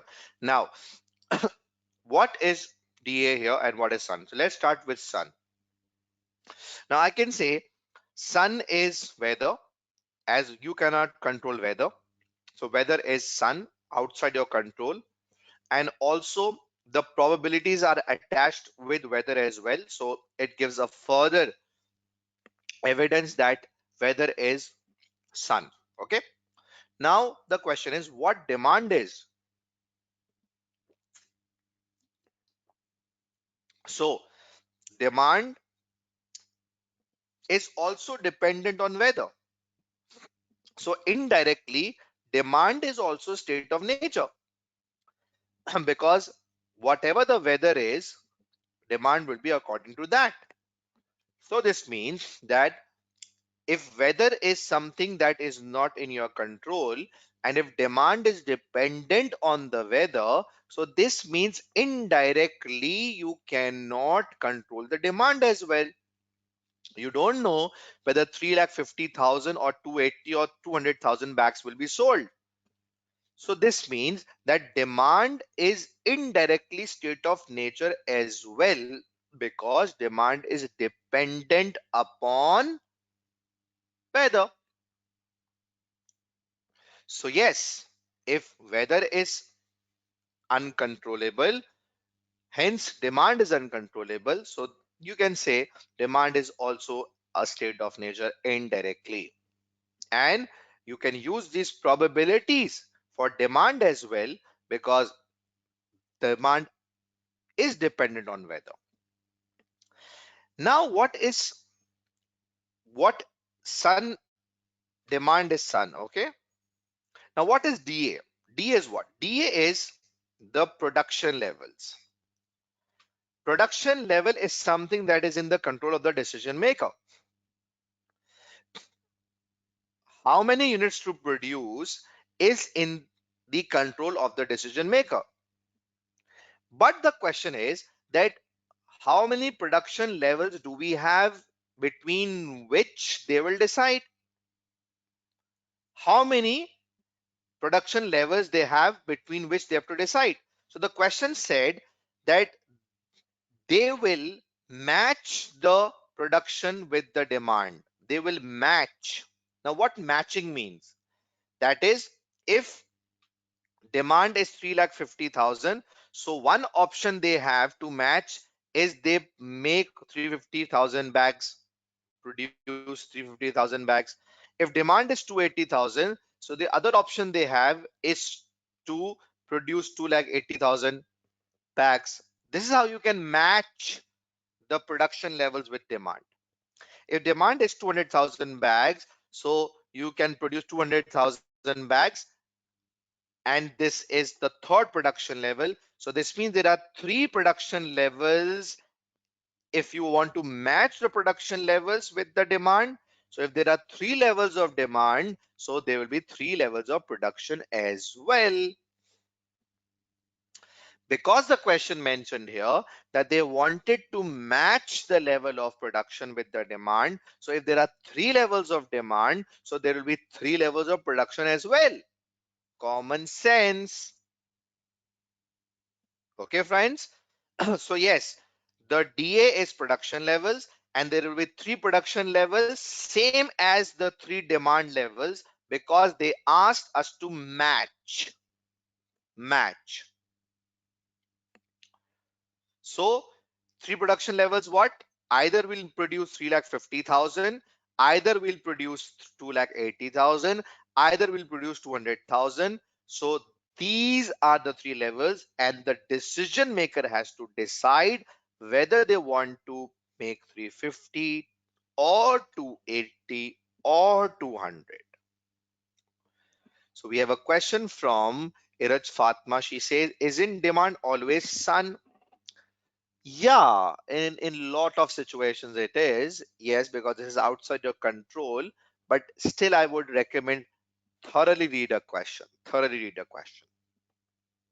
Now, guys, let's move towards a spreadsheet solution again, and let's have a look that if this is done on a spreadsheet, how we will handle this on a spreadsheet.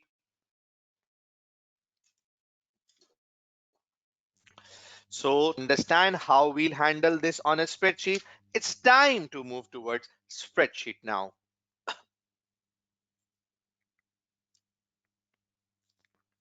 And let's prepare on a spreadsheet. You do remember yesterday on the group I did shared the spreadsheet answer of the yesterday's question. Today again, I'll save this and will send you the spreadsheet answer on the WhatsApp group again. So now I will exactly show you how to work out the figures. My focus right now is on the payoff table.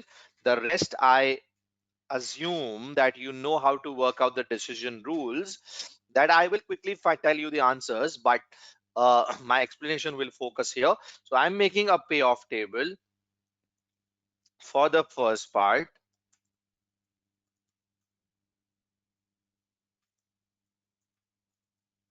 Okay. Now the first thing to identify is decision alternative. So decision alternative is what? Three levels of production which are same as the demand. What is state of nature? Again, three demand possibilities. So what are we required to do?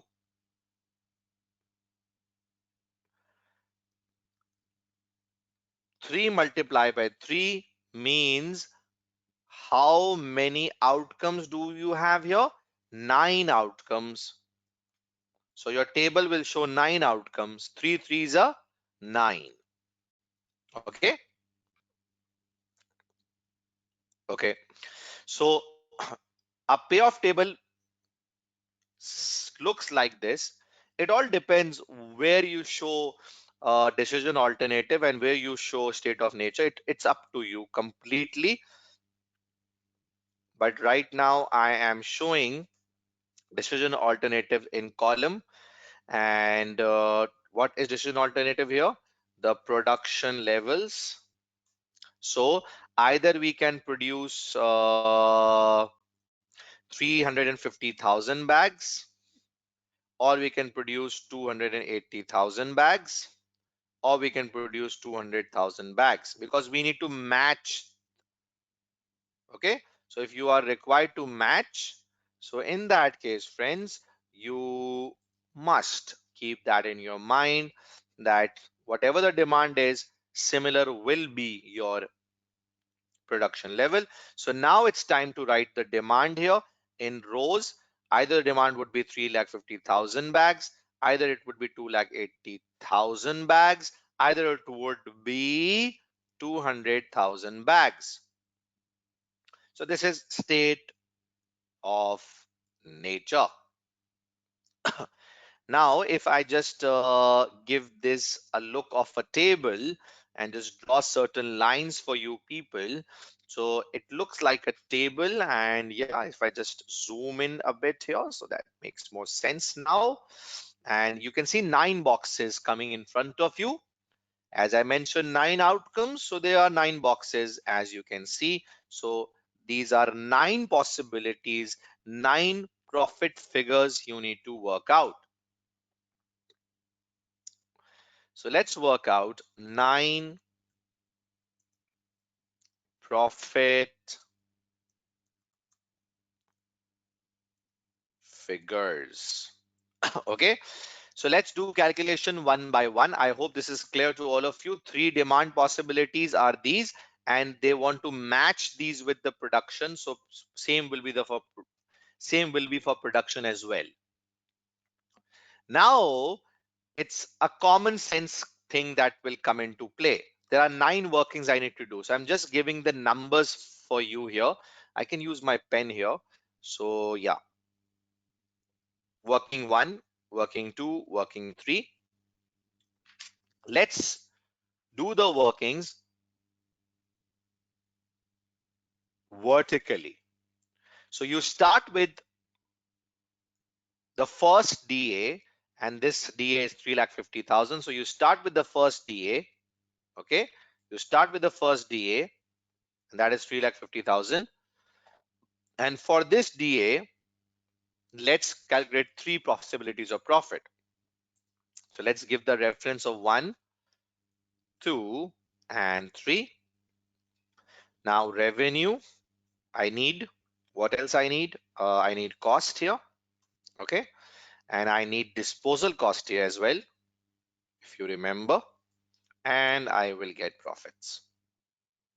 So guys, are we ready for calculation of profits here? Yes, we are. So let's start the discussion. And you just quickly reply me, okay? Now you need to be very fast in the chat box. You need to reply very fast in the chat box, okay? So be with me, guys. Tell me if you, now decision of production will be taken before you get to know the demand.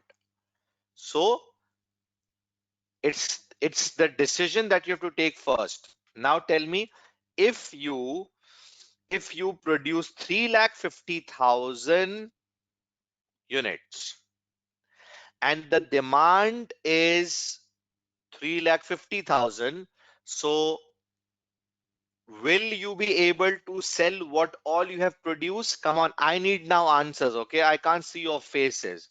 I need your answers to ensure you are getting my point. So if you produce 3,50,000 units and the demand is 3,50,000, so will you be left with any amount of units? No, which means your sales will be 3,50,000 multiplied by the selling price. What is the selling price? Can anyone help me here? What is the selling price? It's 9, I think, right? It's 9.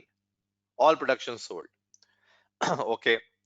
Now, if you produce 3,50,000 units, as I mentioned here, if you produce 3,50,000 units, so your cost will be on your production units. Yes or no? Yes, your cost will be on production units. So 350 multiplied by 4. And make sure you give a minus sign here to write this in negative terms. Okay, so any disposal here? No, because what all you produced 350, you sold that, so there is nothing left. So guys, let's work out the profit. Let's apply the sum formula. So profit is 1750, and I'm quickly just giving the reference. Great. Understood, friends? Understand the technique that I'm using. Okay, moving forward quickly. Now, if you produce 3,50,000 again, and the demand turned up 2,80,000, you produce 350 and demand came to 80. Come on, tell me, how will you be, sorry, how many units you will sell then? If you produce 350 and the demand turned up to 80, so you can sell how many units? You can sell max 280. Why? Because demand is 280. You produce 350, but you sold 280 because of the demand. So your revenue will be booked on 280. Okay? 280. So you produce 350, you sold 280. So how many units are unsold? Your unsold are 70. Okay? 70. So what you will charge here as a cost. Now this is crucial. Let's see how many students reply here. Your cost will be based on 350 or 280. Your cost will be based on 350 or 280. Yeah, this is the confusion I'm talking about. Come on, give me your answers. Your cost will be based on 350 or 280. There are certain students who are writing 280. Majority is going for 350. And this is the point where concept is lacking. See, this is experience. I knew people would be saying wrong answers here. So the cost will be charged for 350. Why? Why? Because the decision to produce will be taken before you get to know what the demand is. Yes, this is what you are learning. This is what the decision making is. You have to decide first. This is what risk and uncertainty means. You are taking a risk, and the risk is you are producing 350. You don't know what the demand will be. Yes, yes, friends. So I hope this is clear that the decision to produce will be taken first, and then you get to know what the demand will be. So your cost will be booked at 350. Now you made 350, but you sold 280. How much you are left with? 70. 70 is disposal cost, and this is a cost, mind you. So show this in negative terms. This is a cost. Can anyone of you help me here? What is the disposal cost here? So the disposal cost is 0.5. Thank you. It's 0.5. And let's apply the sum formula.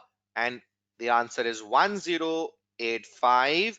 Just give the reference of the cell. And this is 1085. So, this is the most confusing part, where people ignore the fact that if you have sold 280, so your cost is not compulsory on 280, because you have to take a decision before you know what the demand is in the future. This means if you are taking a risk to produce 350, so your cost will be at 350, and you are not sure whether you will be able to sell 350 completely or not. Wow, this is what you have to understand, my friends. Are you all with me? Loving the way I'm explaining here? Give your feedbacks. Now, let's move on. If you produce 350 and the demand turned up 200, now what? Now what? The demand turned up 200. Nothing. How much you will be able to sell? 200 at the rate 9. You will just sell 200 because demand is 200. But what about cost? Come on. What about cost? Cost will be based on 350 or 200. I need answers. Everybody reply, please. So the cost will be on the basis of 350. Yes, yes, yes, yes. Loving this. You are getting my point, because the decision to produce has been taken well before you know the demand. Any disposals to be made? Yeah.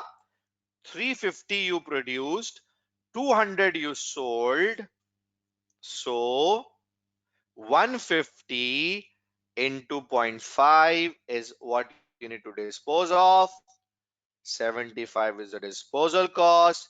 325 is the profit. And this is what I've linked here. And that's it. Getting my point, my friends? We all need to pass in March 2020. Are you with me? Are you following my plan of $1,000,000 that I give you at the day end? Are you watching the previous webinar videos? Come on, tell me yes or no. Are you watching those videos and doing the new practice questions? For all the practice questions that I gave you, I'll share the video answers with you people, okay? Are you happy? We'll share the video answers with you for all the homework questions. Come on, happy or not? Once we are done with the webinar, I will share the video answers with you people. And I won't charge anything, okay? So that's the best part. Now we are done here. Let's move on to the next working. 4, 5, 6. Now let's see what happens. If you produce 280,000, if you produce 280,000, so if demand is 350, how much you will be able to sell? Guys, come on, reply. If you produce 280,000 and the demand turned up 350. So you can sell how many? 280. 280. Why? Because the demand is more than the production. Yes, you can't sell more than 280. So now the revenue is depending on the production quantity. Okay, so you made 280, you can sell 280 only. So your cost will be on the basis of again 280, right? Yeah, you made 280. Any dispose of? Nothing. Because whatever you produce, you sold out. You made 280, you sold out 280. Are you clear? Okay, okay. Now friends, let's consider the possibility. You made 280 and the demand is 280. Wow, demand is 280. So how much you will sell? How much you will sell? Tell me. You will sell 280. So you don't have to do the working again. It's the same working that you will use. This is the best part of using the method that I told you. So you sold 280, you produced 280, and you are left with nothing as a stock. Your profit is 1400. So it's the similar situation, which means for working number 4, I will use the same figure. For working number 5, I will use the same figure. So 4 and 5 done together. Understood, friends? I hope you should. Okay, so this is the best thing about working like this. Now I'm moving towards another area here, and let's see what happens and what are we required to do. So friends, it's time to move towards the next area, which deals here and says 2,80,000 units you have produced and the demand is 200,000. Now tell me guys, how much units you produced? 280, right? So your cost is on the basis of 280. Yes. But how many you will sell now? You will sell 200. Okay. You'll sell 200. So you will be left with how much? As you made 280, you sold 200. So you left with 80. So what has to be done for 80? Dispose of. What is the cost of disposal? zero point 0.5. Let's apply the sum formula. It's 640, the profit that I'm getting here. And this is what I'm doing for 8 marks on a spreadsheet. Loving, guys?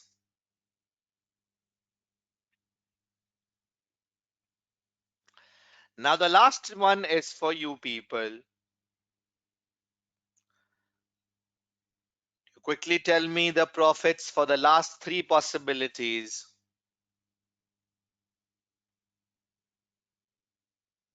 Everybody, are you with me? Shamir, thank you. If you like my technique and if this made your life easier. Okay, friends, now let's move towards the third. If you produce 200,000, okay, if you produce 200,000 and the demand is 350, wow. If you produce 200,000 and demand is 350, so how much will you sell? Come on, how much will you sell? Max 200 into 9 into 9. Okay. And your cost will be based on 200 because you produce how much? 200. So cost will be on 200. Any disposals to be made here? No, because whatever you produced 200, you sold that. Applying the sum formula, the profit is 1000. Done with the seventh calculation? Yes. Now, the eighth calculation, if you produce 200 and the demand is 280, well, it's the same thing. It's the same thing that you will just sell 200 because demand is 280 and you produce 200. So the cost is on 200 and the profit is 1000. Is it isn't the same thing, guys? Yes, it's the same thing. So nothing to work out and just give the reference. Wow. Last comes if the demand, if the production is 200 and the demand is 200,000, so it's the same demand as what you produce. So you produce 200, the cost is on 200, you will sell 200, so the revenue is on 200, no disposals, same profit. So what I have to do is I just need to link here. That's it. Guys, are you all with me? Enjoying the session? So yes, all three are same, which means working 7, 8, and 9 are a one that you did together. This is the best way to deal such a question. That is why I tell my students always, every time, that you start with DA, calculate all the possible outcomes for DA, and then move to the next DA. And this is how you save your working. So I start with the first DA, as I did here. I started with the first DA, then completed all the workings, then moved to the second, completed all the workings, moved to the third, completed all the workings. And if you do so like this, you will see lot of time saving things will happen, as you just saw here, the time saving, because there were certain calculations that you were not required to do. So 9 calculations, 9 profit table answer. Yes, you have to show the formula workings. Yes, Shamir, yes, you have to show. Examiner will check like this. See, examiner will check like this. You have to show, my friend. Never use calculator and do the working like this. So we are done with this part and we have secured very good 8 marks from this question. I hope you feel good here. So are we clear on this, everyone?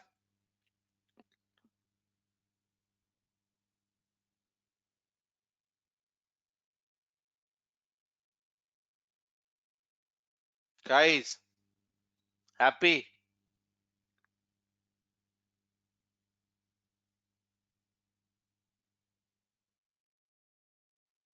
So if you are happy here, then it's time to move on to the next part and see what it says. Decide the level of cement production. Decide the level of cement production that the company should choose based on the following decision rules.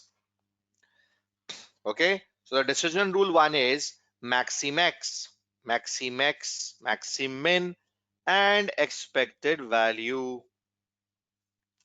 And along with that, it says you must justify your decision under each rule, showing all the necessary calculations. Okay, so friends, maximax, maximin, minimax regret rule. So if I just take help of my slide here, so this is maximax, maximin. Now, starting first from maximin, so what it means? It means that from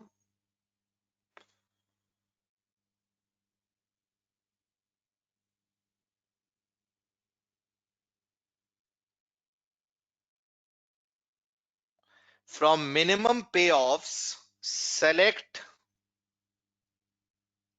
maximum one.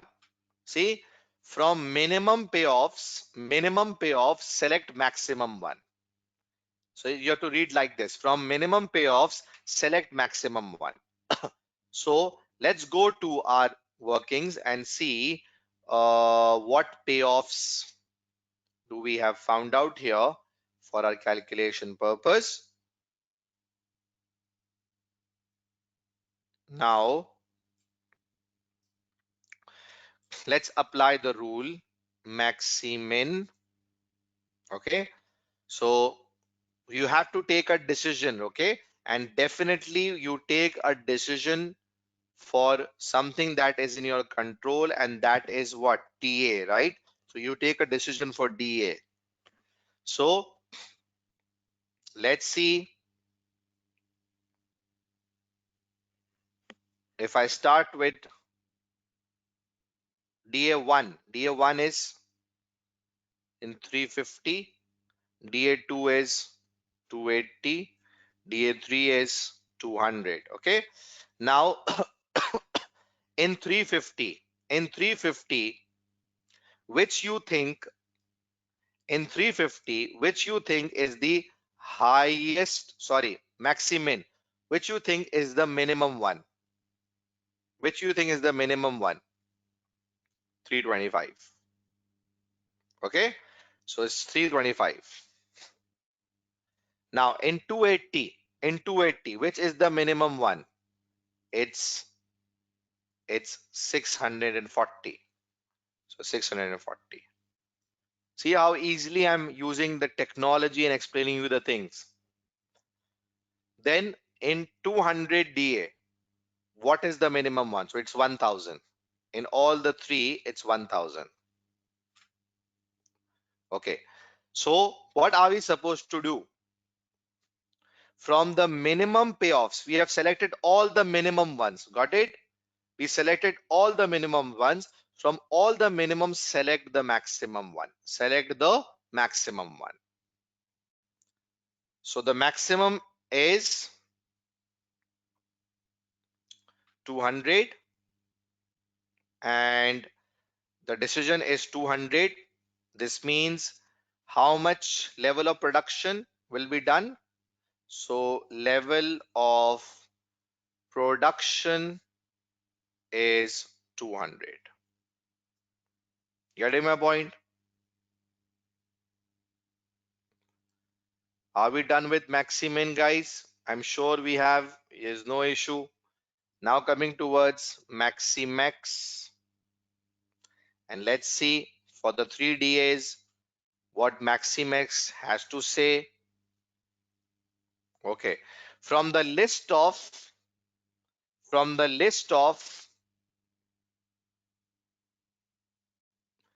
maximums, maximum payoffs, from the list of maximum payoffs, select maximum one. Select maximum one. So from maximum payoffs, okay, from maximum payoffs, we need to select what? We need to select maximum one. Are you getting my point, friends? I hope you are.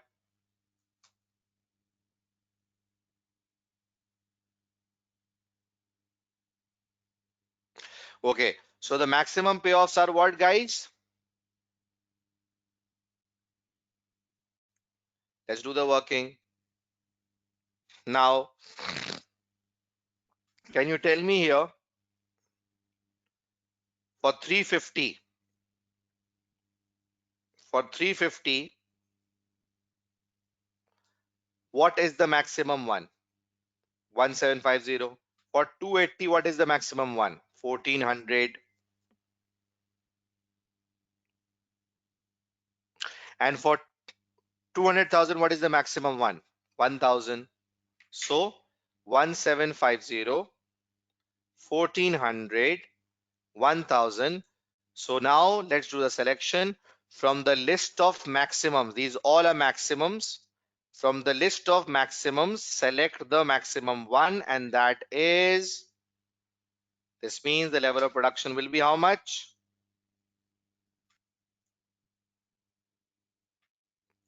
350. Agreed? Okay. So we are done with this one as well. Now let's hide these right now for the time being. I'll give you the spreadsheet answers, but I've just hide it here.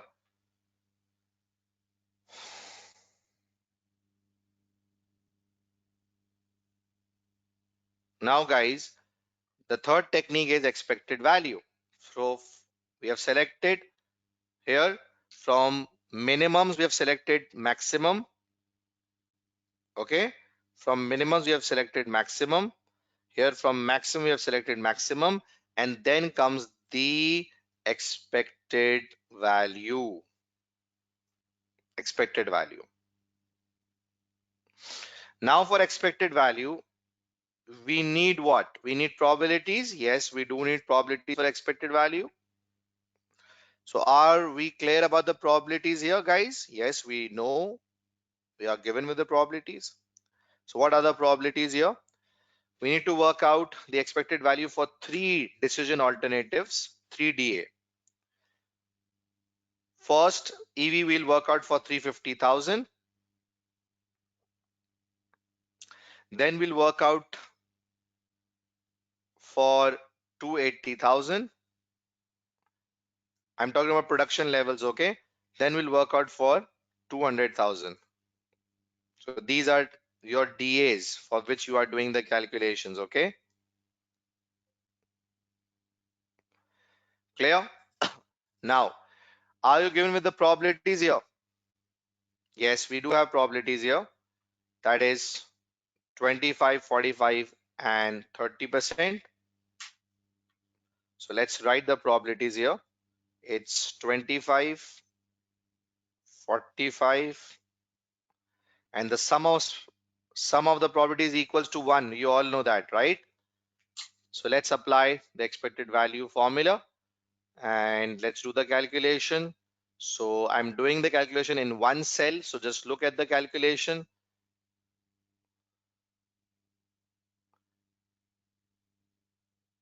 1750, profit having a probability of 0.25, bracket close, plus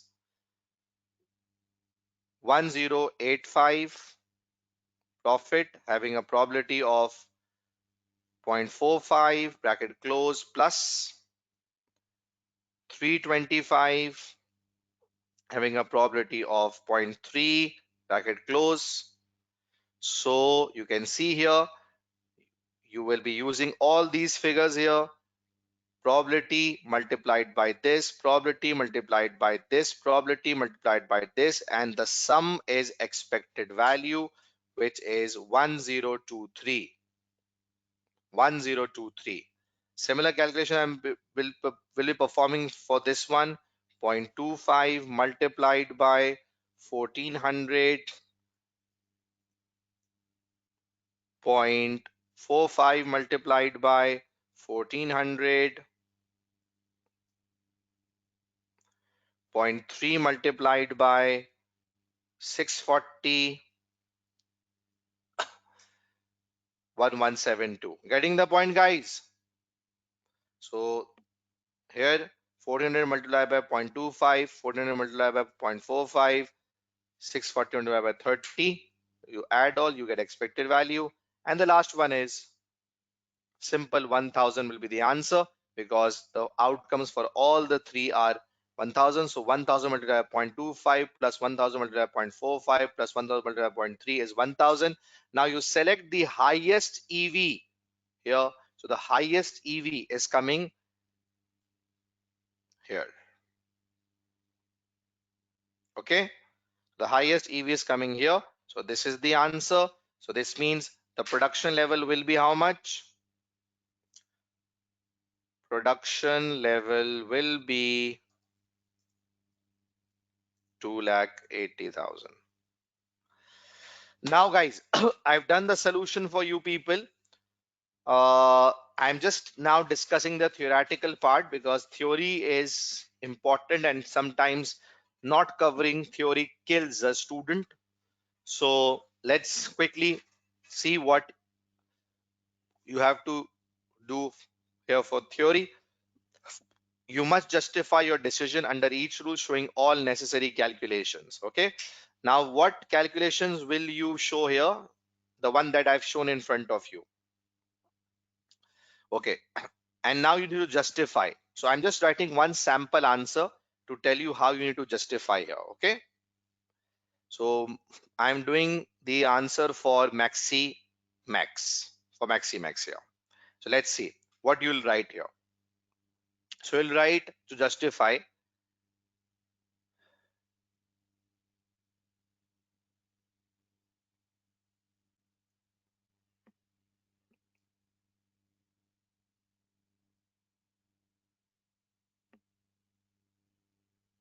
Okay.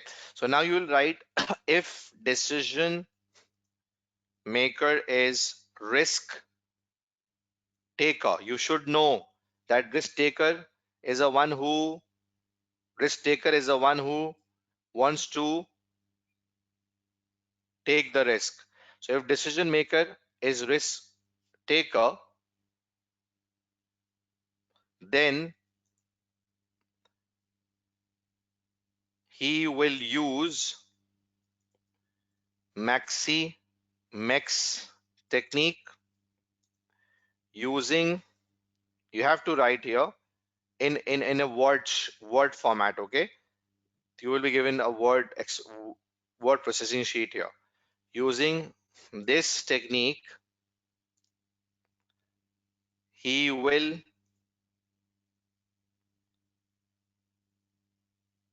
select the maximum profit from all available maximum payoffs. Do you know this? Yes, you should know this. Payoffs. So here the maximum profit will be 1750 if he decides to produce two 350 bags based on Maxi Max. So this is what you have to write. See, understood, friends? This is what you have to write. This is what you have to write. This is how you have to write. So I hope you can just write the answer for Maxi Min and for expected value as well. Remember, friends, remember that in risk and uncertainty, you need to keep this in your mind. That is,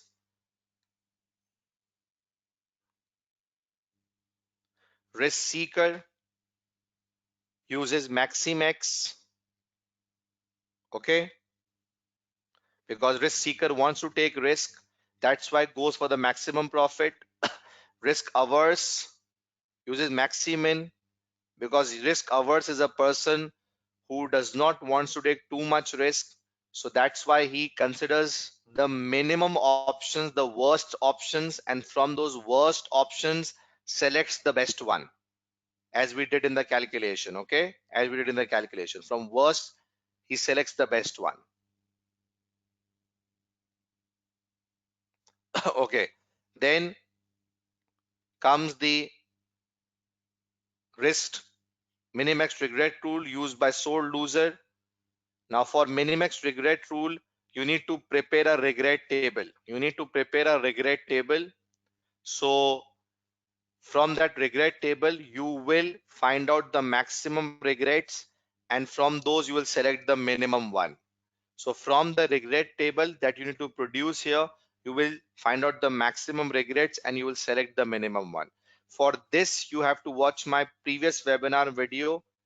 I will just share right now. The Milo company is the question name, where I've done a detailed calculation on minimax regret rule, because in that question we didn't discuss about payoff table that we did right now.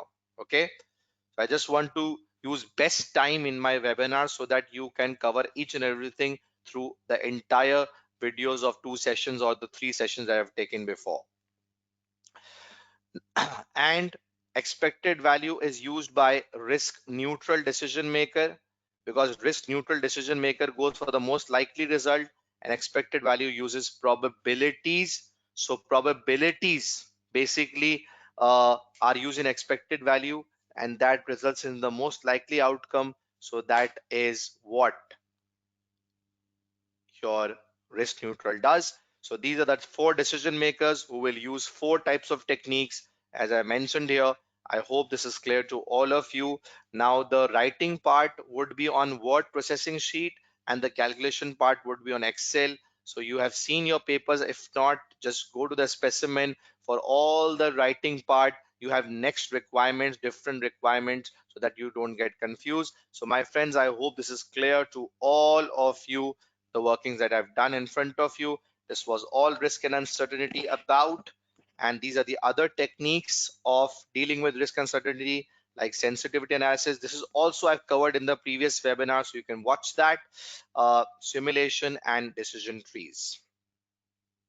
So guys, now we are at next section of variances and budgets, budgeting and control. So right now, as we are left with few minutes, so I'm not starting this section.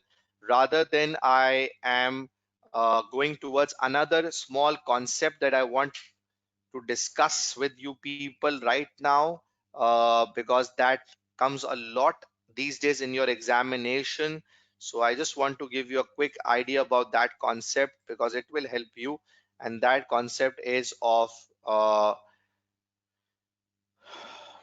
three E's, which is tested a lot these days. And then I will move towards section A OT questions as well, so that we can quickly use our remaining time on that. So uh, let's now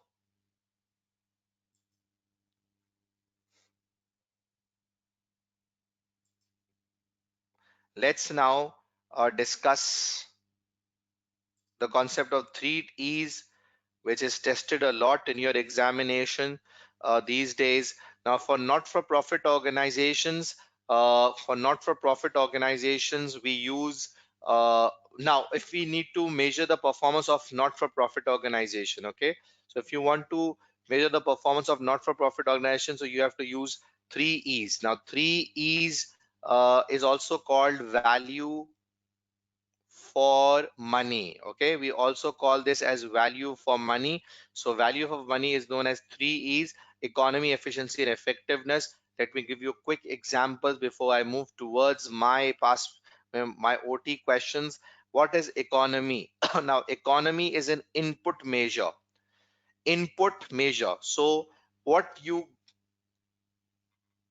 can say for input, so the resources that organization inputs is the input resources. So it says that uh, it measures whether resources used are the cheapest for the required quality. So economy says that whatever input you are doing in form of your resource, so that input should be the cheapest input for the required quality. So for a hospital, doctor is a resource. So what you would say, that there should be a low cost per doctor. For an institution, you would say there should be a low cost per teacher. So teacher is an input resource, doctor is an input resource. So economy says that whatever your input is, it should be a lowest possible input for the required quality. Then comes efficiency. What is efficiency? So this completely deals with input. Okay, so what is efficiency? Efficiency is input to output measure. This is input to output measure. Okay, it says that whatever your input is, from your given input, the output should be maximum. From your given input, the output should be maximum. So it says that whatever input you have done, the output should be maximum, which means if I give you example of a of a institution here, school. So I would say that number of students taught by the teacher. Now, number of students taught by the teacher. So students taught by the teacher is efficiency measure, because here you see input is the teacher and student is the output. So you are seeing here input to output relationship, that how many students teacher taught. So any measure that you make for efficiency, any measure that you make for efficiency, remember it should have both the things. That is, it should have input as well as output. Like I just showed you, number of student is output, taught by the teacher is input. So any efficiency measure should show both the things. But economy measure will show input, like cost per doctor. So number of patients seen by the doctor, number of patients seen by the doctor is again what? Efficiency. That how many patients doctor have seen. So this is efficiency. Then comes effectiveness. It says that whatever your outcome is, whatever your output is, it should be objective oriented. Your outcome should be objective oriented, which means whatever your outcome is, it should fulfill your objective. It should fulfill your objective, whatever your outcome is. So it should fulfill your objective. So this is what you mean to say by uh, effectiveness. Okay, now let me give you a quick example of effectiveness here. So I would be saying here for effectiveness, the student passing ratio. Now student passing ratio is what? It's effectiveness. Percentage student passing ratio is what?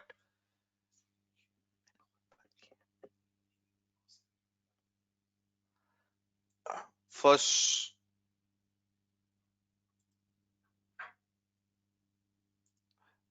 for student, uh, the passing ratio is important. Okay, so remember that uh, passing ratio, a high passing ratio is basically what? It's the effectiveness. Now if I give you example of the hospital, so what I would say here, for hospital, number of successful operations performed by the doctor, number of successful operations performed by the doctor is known as effectiveness. Okay, so effectiveness deals with the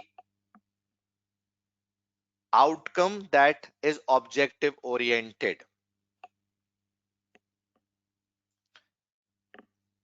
Now let's quickly move towards certain questions and see how OTs will be solved in the paper. So let's quickly look at certain OTs and let's see what we have to solve here. So last 6 minutes we will be spending on the OTs, and please just have a look here. Let's see what OTs has to say about. I've covered economy of effectiveness, so I hope this is clear. Input measure is economy, input to output is efficiency, and effectiveness is objective oriented. Now let's quickly solve. Come on guys, give your answers. A government is trying to assess schools by using a range of financial and non-financial factors. By a range of financial and non-financial factors. One of the chosen method is the percentage of students passing. Percentage of student passing 5 exams or more. What is this? Which of the three E's it is? Come on, tell me.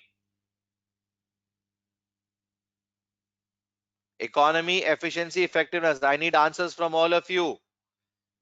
This is effectiveness. Percentage of student passing 5 exams or more is effectiveness. It is showing the final outcome, the objective. Yes, is effectiveness. Great. Let's move on. DEFCO provides accounting services to government departments. On average, each staff member works 6 chargeable hours per day, with the rest of their working day being spent on non-chargeable administrative work. Once the company's main objective is to produce high level of quality and customer satisfaction, the company has set its target for the next year as follows. So let's see what targets are. Cutting departmental expenditure by 5%. Okay, cutting departmental expenditure by 5%. Second, increasing the number of chargeable hours handled by advisor to 6.2 per day. Obtaining a score of 4.7 or above on customer satisfaction. Tell me, guys, the options.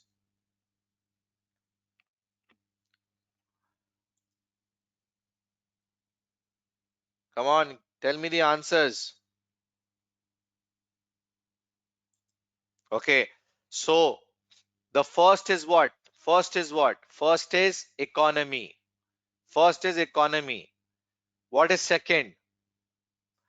You can see number of chargeable hours handled by the advisors. So you can see both here. The output, that is the, and the input. So it's efficiency. Third, a score of 4.7 or above. Effectiveness. So the correct answer is D. First is economy, second is efficiency, third is effectiveness. Are we clear? Okay. Now the next one. Now the next one we have is a jewelry company makes rings and necklaces. The resource available to the company have been analyzed and the two constraints have identified. Labor time and machine time are the limiting factor. The management accountant has used linear programming to determine that R is 500 and N is 400.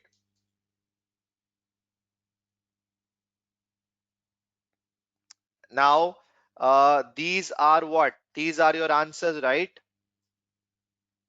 Yeah, these are the answers. Now, quickly solve and tell me which of the following is or are slack. Slack is the underutilization I mentioned today.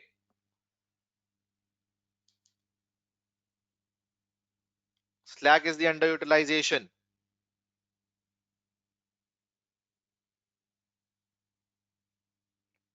Can you give me the answer here?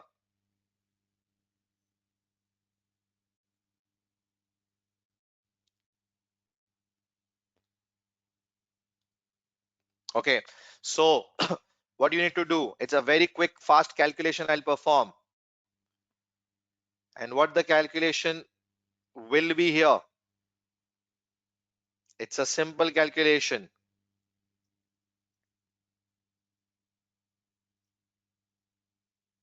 So, labor. So, what are we supposed to do? 3. How many units we have produced? 500 plus 2. How many? N, 400. So, can any one of you tell me what is the answer of this?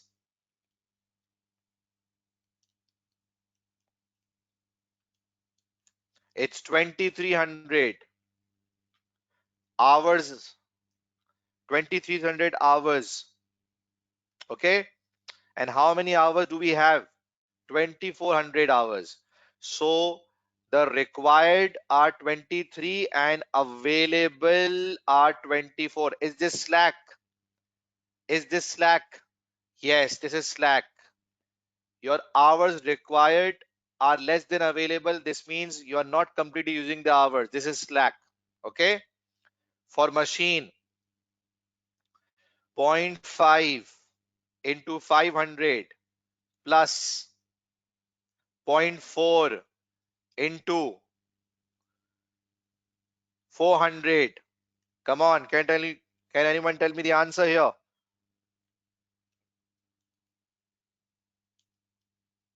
It's 410 hours. How many do we have? 410 we have. So it's 100% utilization. This is 100% utilization, okay? So there is no underutilization. So this is slack and this is not slack. When there is no slack, remember, when there is 100% utilization, remember, this is where you work out shadow price. This is where you work out what? Shadow price. So there is a slack. And where is slack? Slack is at labor. Labor time is the slack. Agreed, guys? Now comes the last question for today. The fruit company currently grows fruit which customers pick themselves from the field before paying. Okay. Company is concerned that a large number of customers are eating some of the fruit while picking it and are therefore not paying for it at all. Wow. Customer pick the fruit and eat it. They don't pay for it. As a result, it has to decide whether to hire staff to pick and package the fruit instead. They have to take a decision here. The following values and costs have been identified. They have to decide whether to employ new staff for picking or not. So, which of the above are relevant to the decision? Let's see what are relevant here. Number one, the total sales value of the fruit currently picked and paid for the customer. Do you think this is relevant for this decision making? So the answer is yes. You need to see that how many are paid fruits. How many are paid fruits? You have to look here. Then the cost of growing the fruit. Is this a relevant cost for this decision? Is this a relevant cost for this decision? No. This is a committed cost or a sunk cost that you already incur. It has nothing to do with this decision. The growing of fruits has nothing to do with this decision, the decision whether you have to employ new staff. Then the cost of hiring staff. Yes, definitely. Definitely. The cost of hiring staff. The total sales value of the fruit if it is picked and packed by the staff instead. Yes, definitely. Definitely. So the sales value currently for the fruits that are picked by customer is relevant. The sales value when the staff will pick and the cost of the staff. So the answer is 1, 3 and 4 are the relevant cost. D is the answer. Getting my point, guys? So I hope this is clear. OTs that I'm doing here. And this is all for the today's session. But before we end, you know what is important to show you. So the thing that I want to show you here is the most important thing, and that is day three's plan. So remember, this plan is important. Now for pricing, you can do further question here. For risk study, this is the further question, and one question I'm writing here. Milo company, and I did this in the last webinar of December 2019. I just missed it here mistakenly. You will find this in the previous webinar on day three. Day three, you will find Milo company for the practice of minimax regret rule. Okay, minimax regret rule. The rest we will discuss tomorrow. So I hope today's session went well. Please just send me the WhatsApp on this number if you haven't, as I will be sharing the spreadsheet answer. Along with that, we'll be giving you more OT questions for solving. More OT questions, yes. So I'll be giving you more OT questions. Just join this group through this link or just send me the WhatsApp. Thank you very much for the today's session. How the session went today, please a quick feedback. Can you give me a quick feedback? Did the today's session went well? Yes or no? Come on. Did you learn the new techniques, guys? Tell me. Yes or no? Need feedback from everyone. Yes, guys. Okay. So I hope the webinar is going good for you. Yes. Thank you very much for the feedback. See you tomorrow. Until then, take care. Bye.